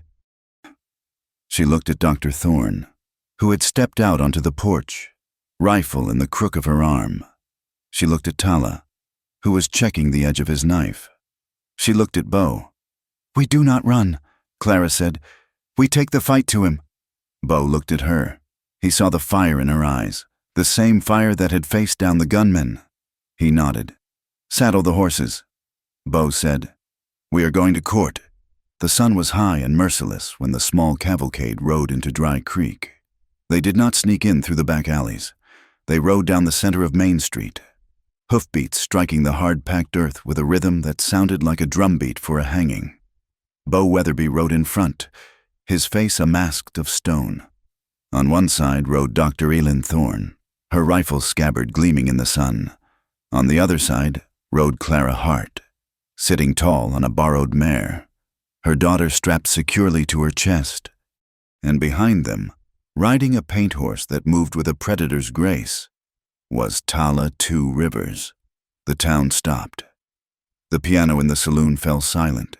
Hammers paused in mid-swing at the blacksmith's forge. A hush descended that was heavier than the heat. To see a millionaire rancher riding alongside a fallen widow, a disgraced female doctor, and an indigenous warrior was a sight that defied every unwritten law of the territory. They rode straight to the town hall, a white clapboard building that served as both courthouse and church. A crowd had already gathered. Silas Crow had done his work well. Half the town was there, hungry for a spectacle. Bo dismounted first. He walked to Clara's horse and offered his hand. This time, he did not pull her. He waited. Clara placed her hand in his, and as she slid from the saddle, she felt the steady tremor of his anger vibrating through his fingers. Head high, Bo murmured, low enough that only she could hear. They want to see fear. Show them iron. They walked up the steps. The double doors were thrown open. Inside, the air was stifling, thick with the smell of sweat, tobacco, and cheap hair oil. At the front of the room, on a raised dais, sat Judge Ezekiel Thorne, no relation to the doctor, a fact he often loudly clarified. He was a man with a face like a dried apple and a soul owned by the bank. Silas Crow sat at the plaintiff's table. He looked fresh, clean, and terrifyingly calm. Beside him sat Marshal Denton and a man in a pinstriped suit, a lawyer brought in from Santa Fe. Order. Judge Thorne banged his gavel. It was the same sound Clara had heard in her nightmares. This emergency session of the circuit court is now in session. The matter at hand is the petition of Mr. Silas Crow regarding the guardianship of the Hart estate and the criminal abduction charges against Mr. Beauregard Weatherby. Crow's lawyer stood up. He was smooth, oily, and articulate. "Your Honor," the lawyer began, pacing before the jury box, which was filled with men who owed money to Crow's bank. "We are here to correct a grievous wrong. A week ago, a tragic widow was manipulated. Mr. Weatherby, a man of immense wealth and intimidation, disrupted a legal auction. He used his influence to coerce the bank into accepting a draft, and then, under the cover of night, he removed Mrs. Hart and her infant from the jurisdiction of this town. We have witnesses who will testify that Mrs. Hart was terrified, that she was taken against her will to the Weatherby Ranch, a place known for its isolation." He gestured to the back of the room. A man stood up, a drifter who had been paid $5 and a bottle of whiskey. "I saw it, Judge," the drifter lied, clutching his hat. "I saw him drag her onto the wagon. She was crying, screaming for help. She was—" A murmur of outrage rippled through the crowd. Clara felt the eyes of the town on her, heavy with judgment. They wanted to believe she was a victim because it was easier than believing she was a fighter. They wanted to believe Beau was a villain because it justified their envy of his wealth. "Furthermore," the lawyer continued, "we have evidence that Mrs. Hart is unfit to manage the estate. She is destitute. She associates with known hostiles." He pointed a dramatic finger at Tala, who stood silently at the back of the room, arms crossed. "Is this the environment for a Christian child, a ranch harbored by savages and run by a recluse?" Crow leaned back in his chair, a small, satisfied smile playing on his lips. He had woven a net of lies so tight that the truth seemed unable to breathe.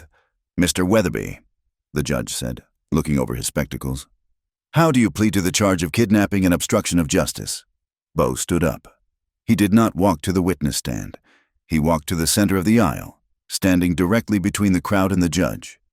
"I plead," Beau said, his voice filling the room like thunder rolling in a canyon, "that this court is a circus, and the ringmaster is a thief." "Objection!" the lawyer shrieked. "Sit down!" Beau snapped, not even looking at him. He reached into his coat and pulled out a heavy leather ledger.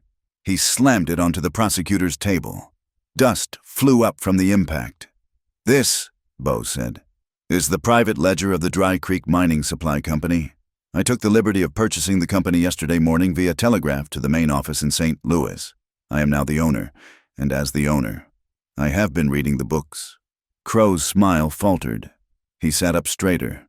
"You will find," Beau continued, opening the book to a marked page, "that on the 3rd of August, a payment of $50 was made to Mr. Silas Crow. The notation says consulting fee. On the 10th of August, another $50. And on the 15th, the day Thomas Hart bought his mining tools, a payment of $100. Beau turned to the crowd. Crow was not just the banker. He was the silent partner in the supply store. He approved the loans to buy the tools. And he took a kickback from the sale of the tools he knew were defective. "That is speculation," Crow shouted, standing up. "Business investments are not crimes. Forgery is," Beau said calmly. He pulled a second piece of paper from his pocket, the foreclosure notice Clara had received. "I had this document analyzed by a clerk in Santa Fe. The signature at the bottom, the one claiming Clara Hart agreed to an accelerated payment schedule. The ink is different from the rest of the document. And the handwriting matches the ledger entries of Mr. Crow, not the clerk." The room went quiet. The air tension shifted. Beau was not defending himself. He was prosecuting the prosecutor. "He creates the debt," Beau said, pointing at Crow. "He sells the faulty tools that kill the husbands. Then he uses the forged documents to steal the land from the widows. It is not banking. Gentlemen, it is farming. He is farming funerals." "Lies," Crow roared. "He is desperate. He is trying to distract you from his own immorality." "Then let us speak of morality." A voice cut through the noise. Clara Hart stepped forward. She did not ask permission. She walked to the railing of the jury box. She was wearing a simple calico dress, dusted with the trail, but she looked like a queen. "My husband," Clara said, her voice clear and steady, "was a good man. He checked his wagon every morning. He knew iron. He told me the axle looked wrong. He told me it looked like a honeycomb inside. He wanted to return it." She looked directly at the foreman of the jury, a man named Mr. Henderson, who ran the feed store. "He came to you, Mr. Henderson, 2 days before he died. He asked if you had seen similar breaks in the metal. What did you tell him?" Henderson shifted in his seat, looking down at his hands. "You told him to be quiet," Clara said. "You told him that Crow would call in your mortgage if you caused trouble. You let my husband drive that wagon to his death because you were afraid of losing your shop." Henderson flinched as if struck. The crowd murmured again, but this time the tone was different. It was the sound of doubt. "And you," Clara turned to the judge, "you signed the order to take my daughter? You said a woman alone cannot raise a child, but it is not the woman who is the problem. It is the men who make it impossible for her to survive. Enough of this emotional hysteria." Crow's lawyer sneered. "Where is the proof of these so-called faulty tools? The wagon is gone. The metal is lost." "The metal is here." Dr. Elin Thorne marched up the aisle.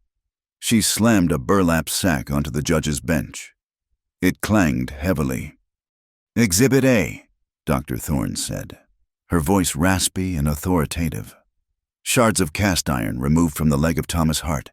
I kept them because I am a doctor, and I know the difference between a fracture caused by force and a fracture caused by a flaw." She pulled out a jagged piece of metal. "Look at the grain. It is gray iron, cheap, brittle. It snaps under vibration. I have the medical reports of 3 other miners, John Miller, Sven Larson, and Peter O'Malley. All dead, all accidents, all carrying debt to Mr. Crow." Crow was sweating now. He looked at Denton. "Arrest them. They are disrupting the court." "There is one more thing," a deep voice said. Tala Two Rivers stepped over the railing. The crowd gasped and pulled back. An indigenous warrior in the town hall was unheard of. But Tala did not look wild. He looked like the earth itself, patient and undeniable. "Water," Tala said. He did not shout. He simply spoke the truth. The cottonwood bend. "It is the only deep water for 20 miles. My people use it for the winter migration. The deer use it. The ranchers use it." He looked at the map hanging on the wall behind the judge. He walked over and traced a line with his finger. "Crow does not want the land for farming. He wants to dam the river here, to wash the ore for the new mine." Tala turned to the room. "If he dams the river, the wells in this town will go dry. Your wells, the church's well, the school as well." The townspeople exchanged horrified glances. Water was life. If Crow controlled the water, he owned them all. "He tried to kill the widow to get the deed," Tala said. "He tried to kill the baby with fire to scare the mother. He is not a banker. He is a drought in human skin." "This is outrageous," Crow screamed, his face turning purple. "He is a savage. His words mean nothing. Marshal, do your duty." Marshal Denton put his hand on his gun. "All right, that is enough. Bo Weatherby, you are under arrest for—" "Wait," the voice came from the back of the room. It was old, shaky, but loud. Mr. Abernathy, the owner of the hardware store, stood up. He was a man who had lived in Dry Creek for 30 years. He was stooped and gray. "Sit down. Abernathy," Denton warned. "No," Abernathy said. He walked into the aisle, his hands trembling on his cane. "I will not sit down. I sold the axe handles, the ones that broke last month." He looked at Crow, tears in his eyes. "He made me. He told me if I bought from any other supplier, he would burn my inventory. He said he would ruin me." Abernathy looked at Clara. "I am sorry, Mrs. Hart. I knew. We all knew." It was the pebble that started the avalanche. "He raised my rent 3 times in a year," a woman shouted from the back. "He told me my title was lost," a man yelled. The crowd began to surge forward, the fear that had held Dry Creek in silence for years shattered. They realized suddenly that they outnumbered the banker. They realized that their silence had been the only thing giving him power. Crow looked around, panic in his eyes. He saw the shift. He saw the anger. He realized his stage play had turned into a riot. "Denton!" Crow shrieked.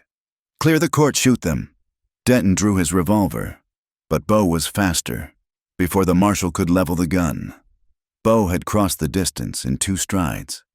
He didn't draw his own weapon. He used his hand, the hand that wrestled steers. He grabbed the barrel of Denton's gun and twisted it up and out, breaking the man's trigger finger with a sickening snap. Denton screamed and dropped to his knees. Bo kicked the gun away. "You are done, Denton," Bo said, his voice cold. Crow, seeing his protection fall, grabbed the gavel from the judge's bench. He threw it at Bo, missing wildly, and scrambled toward the side exit. "Get him!" someone shouted. Crow burst through the side door into the alley, but he didn't get far. 3 men were waiting for him. Hired guns. His own men. "Get me out of here," Crow ordered, breathless. "The town is turning." The lead gunman, a scarred man named Pike, looked at Crow. He looked at the angry mob pouring out of the courthouse.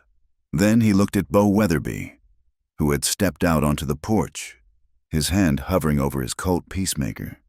"You didn't pay us enough for this."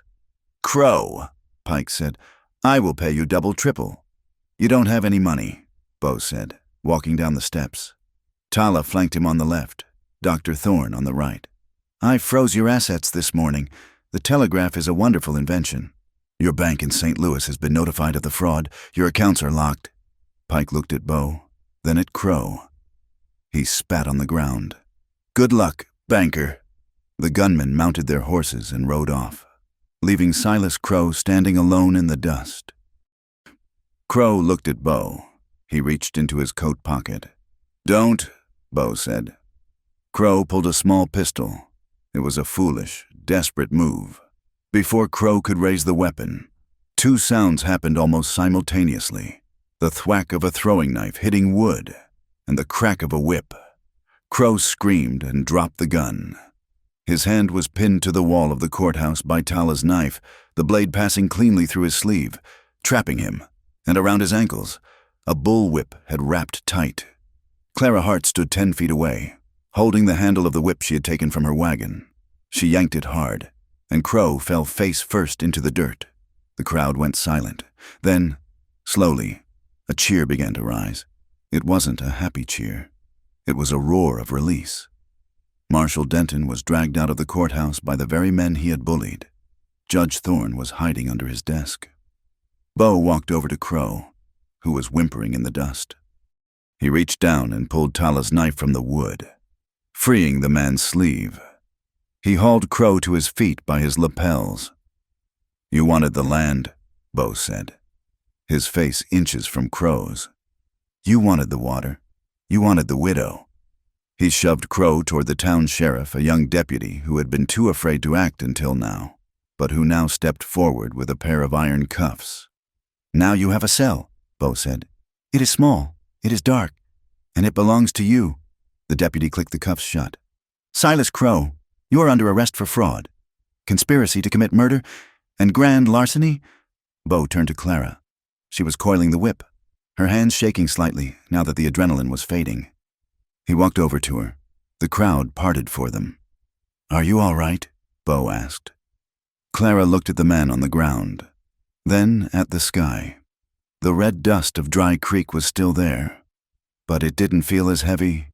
"I'm not all right," Clara said honestly, "but I am free." Bo nodded. He looked at the townspeople. They were looking at Clara with new eyes, not with pity, but with respect. "Mr." Abernathy stepped forward, taking off his hat. "Mrs. Hart," the old man said, his voice cracking.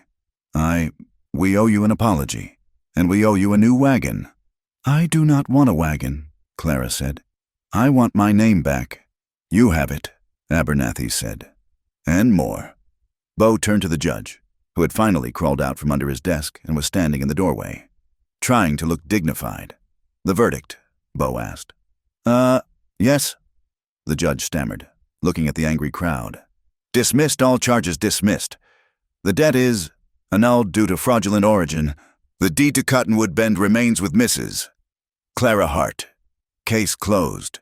He banged the gavel on the doorframe. Bang! The sound was final. Tala walked up to Bo. He retrieved his knife and wiped the dust from it. The water, Tala asked. The water flows?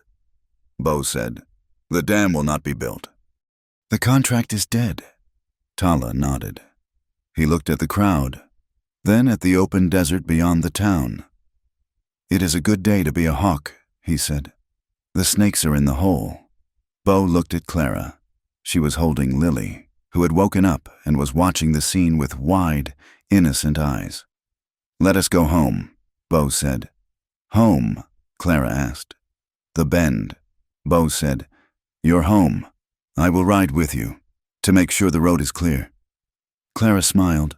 It was a tired smile, but it reached her eyes. I would like that. They mounted their horses. The crowd watched them go. This time, there were no whispers. There was only the silence of shame and the quiet respect for three people who had stood against the wind and forced it to change direction. As they rode out of town, the sun began to set, painting the sky in violent streaks of orange and purple. The red dust settled back onto the street, covering the spot where Silas Crow had fallen. The town would survive, but it would never be the same. The law of the jungle had met the truth, and, for once, the truth had drawn faster. The drive back to the Weatherby Ranch was not a parade of triumph. It was a slow, silent procession under a sky that seemed too large for the human dramas played out beneath it. The adrenaline of the courtroom had faded, leaving behind a hollow ache in Clara Hart's bones. They had won. Silas Crow was in a cell. The debt was erased. But as the wagon rattled over the cattle guard and into the familiar yard of the ranch, Clara did not feel an overwhelming surge of joy. She felt a profound, shaking exhaustion. She climbed down from the wagon, clutching Lily. Her hands were trembling. It was a delayed reaction, the body processing the violation of standing on a wooden block while men shouted prices for her life. She looked at the ranch, the sturdy barn, the white house, the endless fences. It was safe. Yet she felt exposed, as if her skin had been peeled back. Bo dismounted and handed the reins to a stable boy. He walked over to her, stopping a few feet away. He did not try to touch her. He seemed to understand that she was brittle, like a piece of china that had been dropped and glued back together strong enough to hold shape, but liable to shatter if squeezed. You are safe here. Clara, Bo said. His voice was low, devoid of the thunder he had used in the courtroom. I know, Clara said. She looked down at the dust on her boots. But knowing it and feeling it are two different things. I still hear the gavel. Bo, I still hear them bidding. It takes time for the ears to stop ringing, Bo said. Go to the cabin. Rest. Mabel has heated water. Clara nodded and walked away. She needed to scrub the town off her skin. She needed to wash away the feeling of being inventory. Bo watched her go, his heart heavy. He turned and walked up the steps to the main house. The silence of the house greeted him, but today it felt different. It felt heavy with unfinished business. He walked down the hallway to the east wing. He stood before the locked door of the nursery. For 10 years, this door had been a barrier between him and his pain. He had thought that by locking the room, he was honoring Sarah and William. He realized now he had only been preserving his own ghost. He reached into his pocket and pulled out a key ring. The iron key was cold in his hand. He hesitated. The fear of what lay behind that door was sharper than any gunfight. Open it, a voice said behind him. Bo turned. Dr. Elin Thorne stood there, holding a cup of coffee. She looked tired, but her eyes were kind. The air in there is stale. Weatherby, Dr. Thorne said. You cannot breathe if you keep holding your breath for the dead. Bo turned back to the door. He inserted the key. The lock mechanism was stiff with rust and disuse. He applied pressure. With a loud clack, the bolt slid back. He pushed the door open. The room was dim. Dust motes danced in the shaft of light from the hallway. A rocking chair sat in the corner. A wooden horse lay on its side. A woman's shawl was draped over the back of the chair. It did not smell like tragedy. It smelled of old lavender and dust. Bo walked in. He expected to collapse. He expected the grief to tear him apart. But as he touched the wooden horse, he felt a strange, quiet sorrow. It was not a fresh wound anymore. It was a scar. He walked to the window and threw the shutters open. The bright afternoon sun flooded the room. Chasing away the shadows, he saw the quilt Clara had left outside the door days ago. He picked it up and placed it gently on the rocking chair. He did not empty the room. He did not erase them. He simply let the light in. He stood there for a long time, allowing himself to remember his son's laugh without the accompanying sound of the fire. When he walked out, he left the door ajar. Outside, by the river, Tala Two Rivers was watering his horse. He was preparing to leave. The trial was over, and the open desert was calling him. Bo walked down to the water's edge. He stood next to the warrior, watching the current flow over the smooth stones. "You are leaving," Bo stated. "The hawk does not nest in the chicken coop," Tala said, patting his horse's neck. "My people are waiting in the canyon. They need to know the water is safe." "The water is safe," Bo said. "And so is the crossing." He pulled a folded piece of paper from his vest. "I drew this up last night. It is a deed of easement. It grants the Two Rivers Band permanent right of passage through the north ridge of the Weatherby land.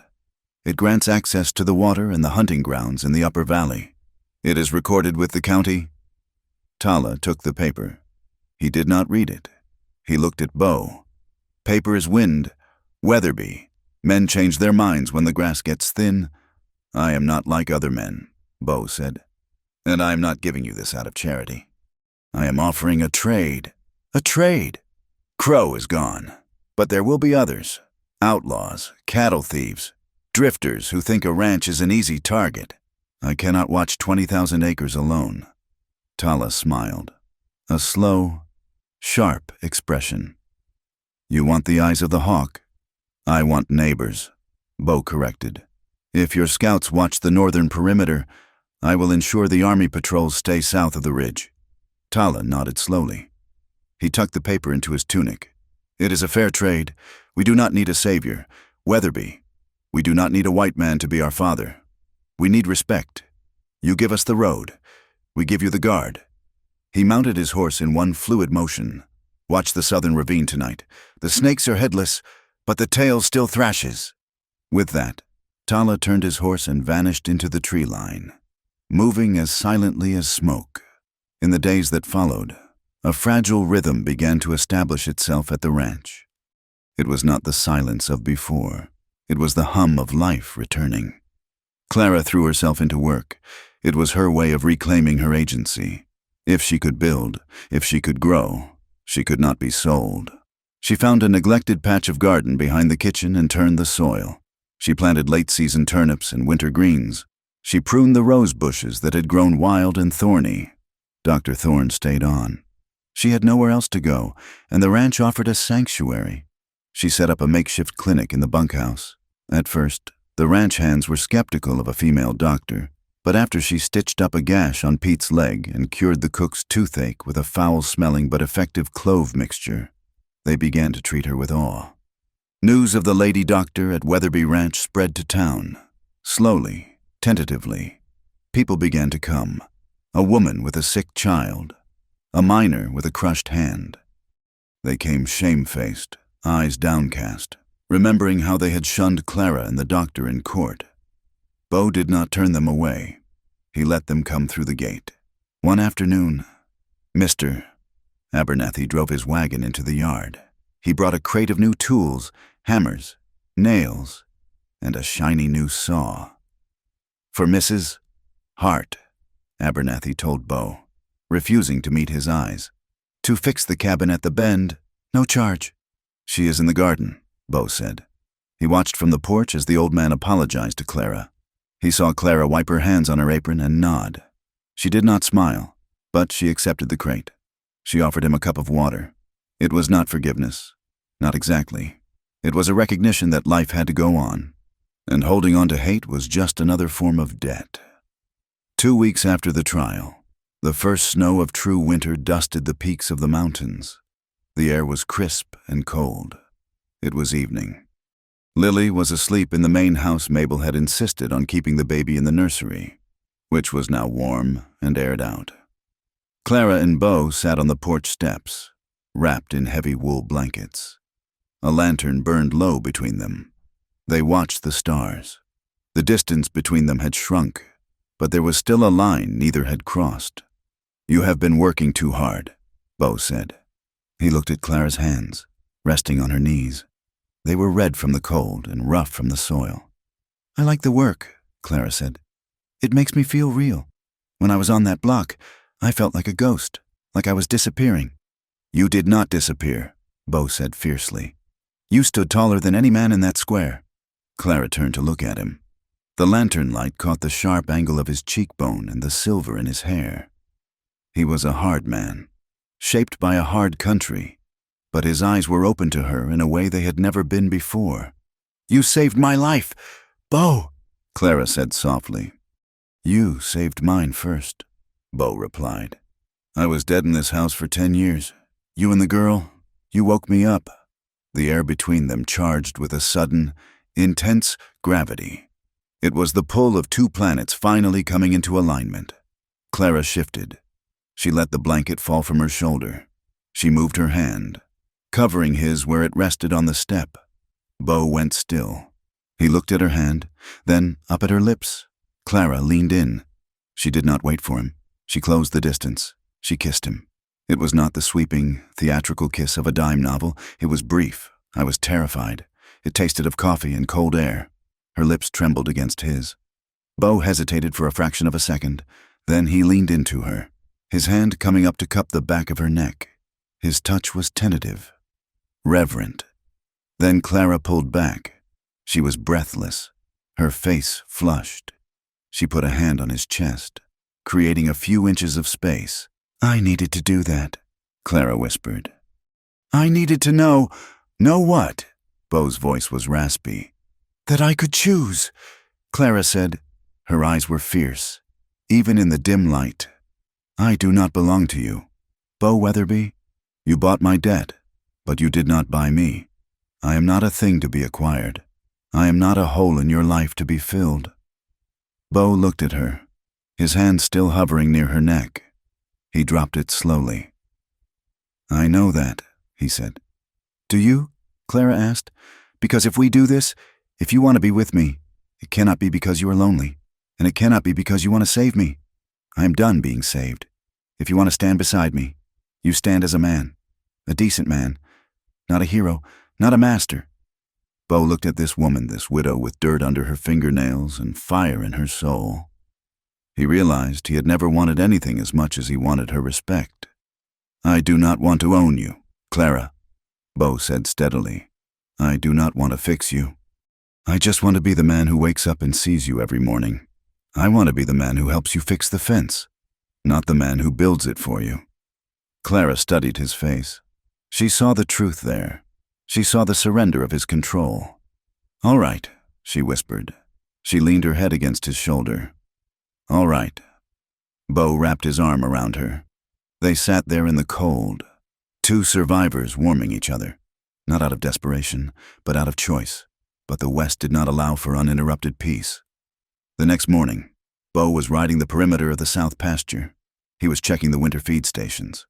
He was alone. A shot rang out from the ridge. A bullet kicked up dust inches from his horse's hooves. Midnight reared, whinnying in panic. Beau fought for control, spinning the horse around, his hand flying to his holster. A man stepped out from behind a boulder 50 yards up the slope. It was Pike, the scarred gunman who had abandoned Crow. He held a repeating rifle. "Get down, Weatherby!" Pike shouted. "Get off the horse!" Beau swore. He was in the open. Pike had the high ground and the cover. "Crow is in jail. Pike!" Beau shouted. "There is no one to pay you. Crow is gone, but my reputation is shot," Pike yelled back. "You made me look like a fool in front of the boys. A man can't work in this territory if he runs from a rancher. Pike leveled the rifle. Drop the gun belt. I'm going to put a bullet in your leg and leave you for the coyotes. Call it professional pride. Bo calculated the distance. He could draw, but Pike already had a bead on him. If he moved, he was dead. Pike's finger tightened on the trigger. Suddenly, a blur of motion dropped from the ledge above Pike. It was Tala. The warrior landed on Pike's back like a falling rock. The impact drove Pike face first into the gravel. The rifle discharged harmlessly into the sky. Tala did not use his knife. He grabbed Pike's arm and twisted it behind his back with a bone-jarring force. Pike screamed. Tala grabbed the man's hair and slammed his face into the dirt. Once. Twice. Pike went limp. Bo rode up the slope, his gun drawn. He looked down at the unconscious gunman and the warrior standing over him. Tala was breathing hard, but he looked calm. He kicked the rifle away from Pike's reach. "I told you," Tala said, looking at Bo. "The tail still thrashes." "Is he dead?" Bo asked. "No," Tala said. "He is sleeping. When he wakes up, he will have a headache and a long walk to the border." Tala knelt and rifled through Pike's pockets. Taking his ammunition and his knife, he stood up. "If I kill him, his brother comes. If I break him and send him away, he tells the others that this land has teeth. Fear is a better wall than death." Bo holstered his gun. He looked at Tala with deep gratitude. "You saved me." "I protected the investment," Tala said with a faint smile. "You owe me a new skin for my water flask. I tore it on the rocks." "I will buy you 10, Bo said. "1 is enough." Tala said, "Do not be wasteful." "Millionaire." They tied Pike across his horse and slapped the animal's flank, sending it trotting south toward Mexico. "Freedom has a price," Tala said, watching the dust cloud. "You must always sleep with one eye open." "I'm learning," Bo said. That evening, the mood in the ranch house was sober. Bo told Clara what had happened. She did not scream or cry. She simply went to the cupboard, took out the whiskey, and poured 2 glasses. "We cannot live like this," Clara said, setting the glass down. "Looking over our shoulders, waiting for the next Pike, waiting for the next loophole in the law." "Pike is gone," Bo said. "And Crow is finished." "Crow is finished. But the law is still a mess," Clara said. She paced the room. "The judge dismissed the case, but legally, my status is still shaky. I am a widow. The bank could try again with a new manager. The territory could challenge my guardianship of Lily based on moral ambiguity because I'm living in your house without a ring." She stopped pacing and turned to him. Her face was set in a line of determination. "We need to close the gate. Bo, we need to lock it so tight that no lawyer, no banker, and no judge can ever pry it open again." "What are you saying?" Bo asked. Clara took a deep breath. "I'm proposing a merger." Bo blinked. "A merger?" "Marriage," Clara said. "A legal contract. If we are married, the guardianship issue vanishes. The debt issue vanishes. You are my husband. The land becomes joint property. No one can touch Lily. No one can touch the bend." Bo stared at her. "You are asking me to marry you for legal protection. I am asking you to marry me because it is the smart thing to do," Clara said. She took a step closer. "And because I do not want to leave, and I do not think you want me to leave." Bo stood up. He walked over to her. "Clara, people marry for love, not for loopholes. We are not people in a storybook, Bo," Clara said quietly. "We are 2 people who survived a fire. I care for you. You care for me. I trust you with my life and my daughter's life. Is that not enough to start with?" She looked up at him, her eyes searching for him. "I am not offering you a romance of flowers and poetry. I am offering you a partnership. I am offering you a home that isn't empty. I am offering you a future." Bo looked at her. He thought of the empty years. He thought of the cool rooms. He thought of the way she had looked at him on the porch, fierce and free. He realized he didn't want the flowers and poetry. He wanted a woman who could hold a whip in one hand and a baby in the other. "A partnership," Bo repeated. 50-50. Clara said, "I keep the bend. You keep the ranch. We run them together. And Lily takes your name, but I raise her my way." Bo smiled. It was a genuine smile, one that reached his eyes and stayed there. "You drive a hard bargain, Mrs. Hart." "I learned from the best," Clara replied. Bo reached out and took her hand. He didn't kiss it. He held it firmly, like a handshake, like a vow. "I accept," Bo said. "We will go to the preacher tomorrow." "Good," Clara said. She squeezed his hand. "Now, drink your whiskey. We have a fence to mend in the morning." Outside, the wind howled around the eaves of the house. But inside, the fire was warm, and the shadows had finally stopped moving. The falling action was over. The foundation was poured. Now, they just had to build the life that belonged on top of it. The winter snows did not melt all at once. They retreated slowly, fighting a losing battle against the strengthening sun of March, the red earth of the territory, so long hidden beneath white drifts, emerged again first as mud, then as the solid, dusty ground that defined the West. But this year, the dust did not feel like a shroud. It smelled of sagebrush and new grass. It smelled of beginning. On the first Sunday of April, a wedding was held at the Weatherby Ranch. It was not the sort of wedding the society pages in San Francisco would have written about. There was no silk imported from Paris, no orchestra playing waltzes, and no ice sculptures melting in the heat. It was a wedding of the frontier, stripped of vanity and built on necessity and truth. The ceremony took place under the great cottonwood tree near the river, the very spot where the water rights had once been contested. The air was crisp, carrying the scent of pine resin from the mountains and the damp sweetness of the river mud. Clara Hart stood beneath the branches. She wore a dress of pale blue calico, sewn by her own hands during the long winter evenings. It was practical, high-collared and long-sleeved, but she had embroidered small yellow desert flowers along the cuffs, a quiet assertion of beauty in a hard land. Her hair was pulled back, revealing a face that had lost the gaunt shadow of fear. She looked like the land itself, enduring and undeniable. Bo Weatherby stood opposite her. He had traded his trail dusters for a dark suit that smelled faintly of cedar chips. He looked uncomfortable in the starch, tugging slightly at his collar, but his eyes were steady. He did not look like the millionaire cowboy who bought silence with bank drafts. He looked like a man who had finally found something worth speaking for. The guests were few. Mabel stood to the side, weeping openly into a large handkerchief, her stern facade completely crumbled by the occasion. The ranch hands stood in a semicircle, hats in hands, their hair slicked down with water, looking awkward and reverent. Dr. Elin Thorne stood next to Clara, wearing her men's trousers and a clean white shirt, acting as the witness. She held a Bible, though she had told Clara earlier that she believed more in quinine and sutures than in scripture, and there was one other. Tala Two Rivers stood a few paces back, leaning against the trunk of the cottonwood. He wore his ceremonial buckskins, the beadwork intricate and bright against the tan leather. He did not bow his head during the prayers. He watched the horizon, his dark eyes scanning the ridgeline. He was there not just as a friend, but as a treaty partner. His presence was a statement to the territory this union had the blessing of the land's first keepers. The preacher, a circuit rider who had come through Dry Creek the day before, cleared his throat.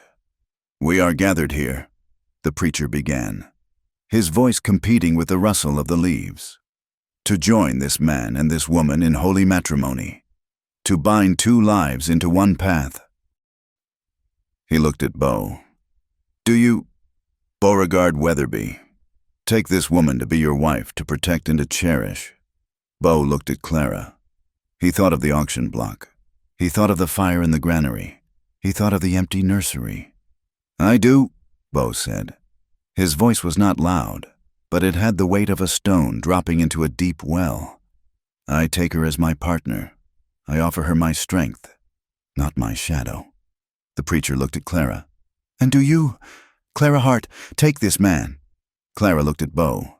She saw the gray in his temples and the scars on his hands. She saw the man who had ridden through a blizzard to save her daughter. "I do," Clara said. "I take him as my equal. I offer him my home, not my debt. Then by the power vested in me, I pronounce you man and wife." Beau stepped forward. He did not grab her. He reached out and took her face in his hands, his thumbs brushing her cheekbones. He kissed her.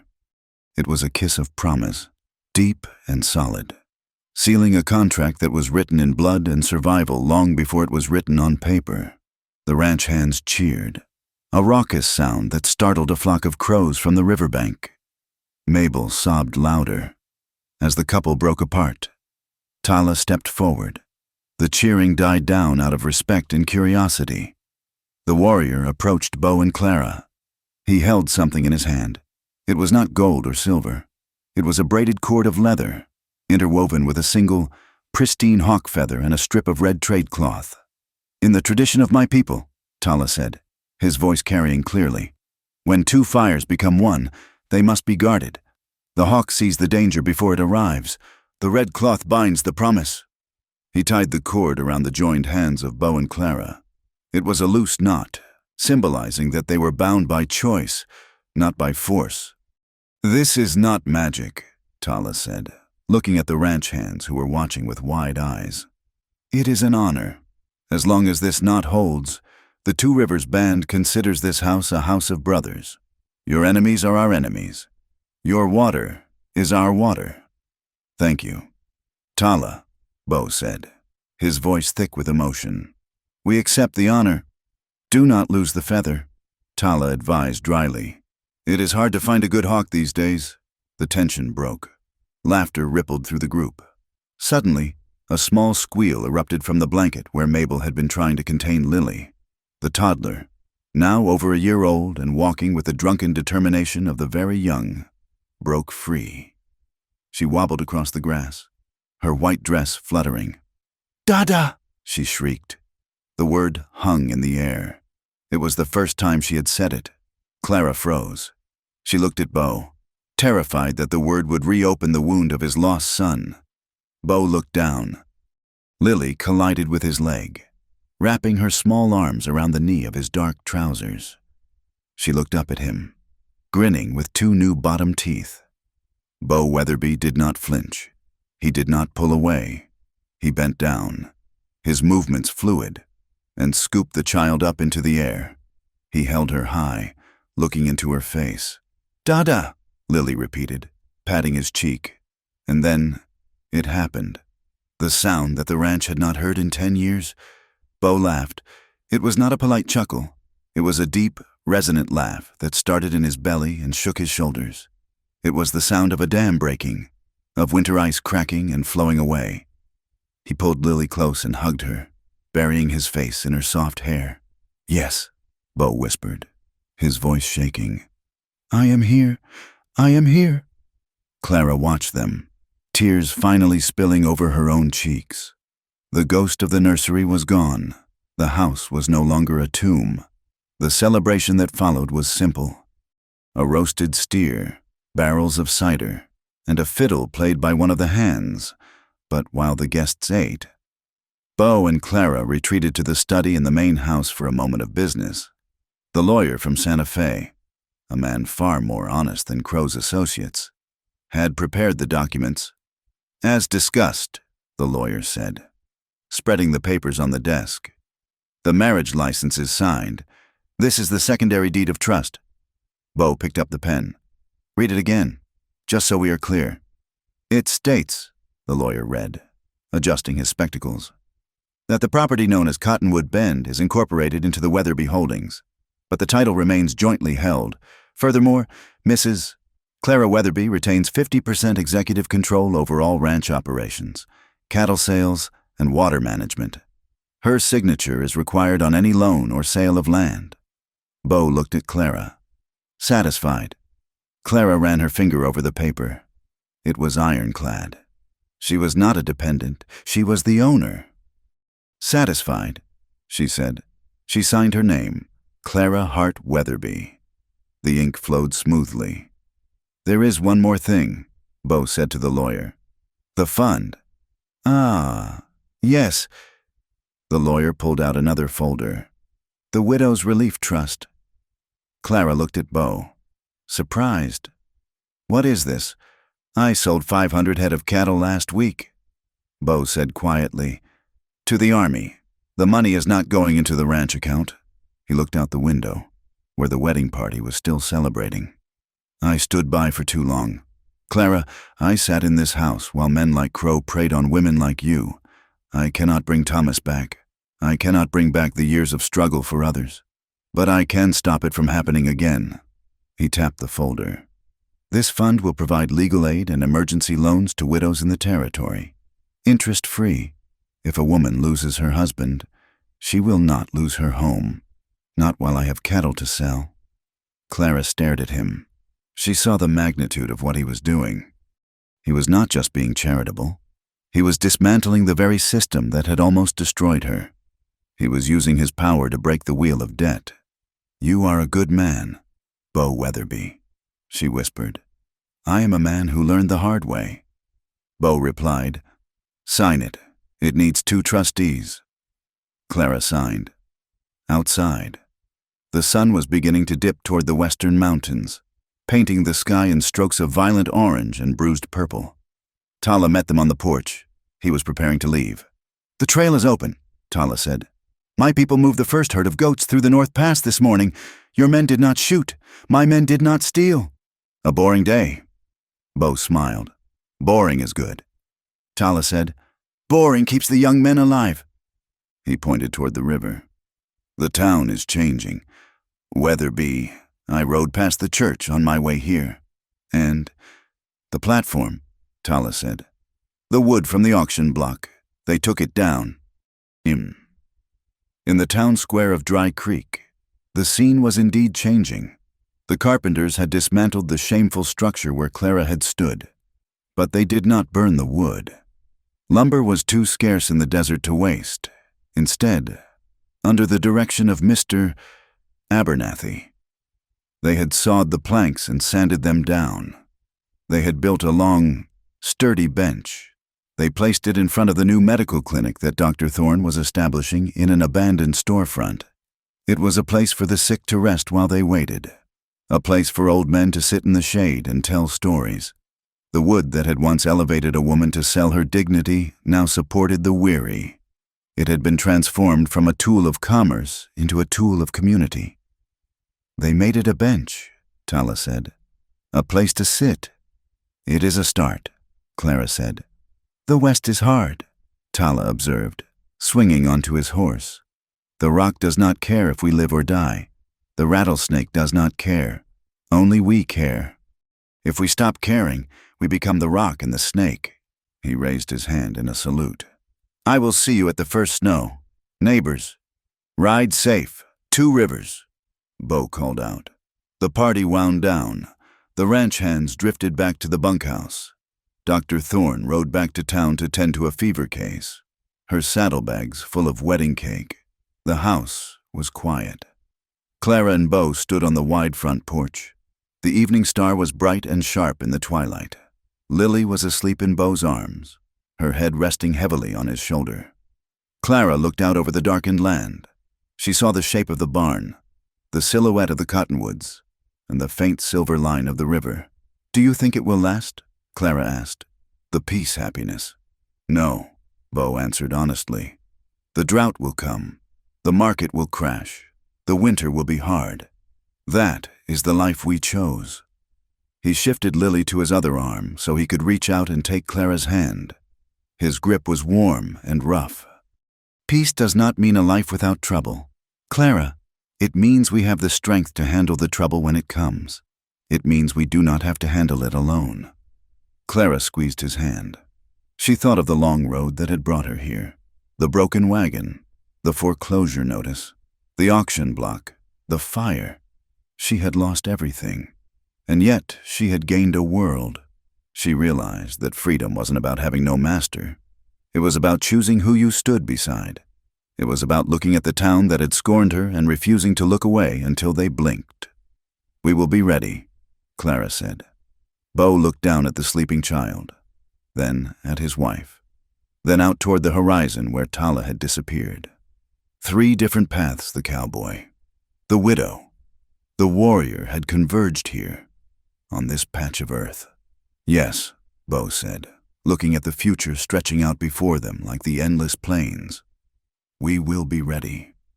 They stood there together as the night settled over the Weatherby Ranch.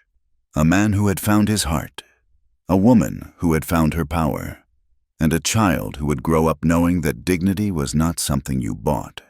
It was something you built, day by day, choice by choice, under the vast, indifferent, and beautiful sky of the American West. Thank you so much for listening to this story. They were auctioning off a widow. The millionaire cowboy said, "I'll take them." It has been a journey through the dust and redemption of the Old West, and I hope you felt every moment of it. I would love to hear from you. Please comment below and tell me where you are listening from. It is always amazing to see how far these stories travel. Are you listening from a busy city or somewhere quiet like Cottonwood Bend? Let me know your thoughts on Clara and Bo's journey. If you enjoyed this tale, please consider subscribing to my channel, Wild West Tales. Hit that like button to support the channel. And don't forget to press the hype button so this story can reach even more listeners who love the spirit of the frontier. Your support helps me keep these campfires burning and these stories alive. Thank you, and I'll see you on the next trail.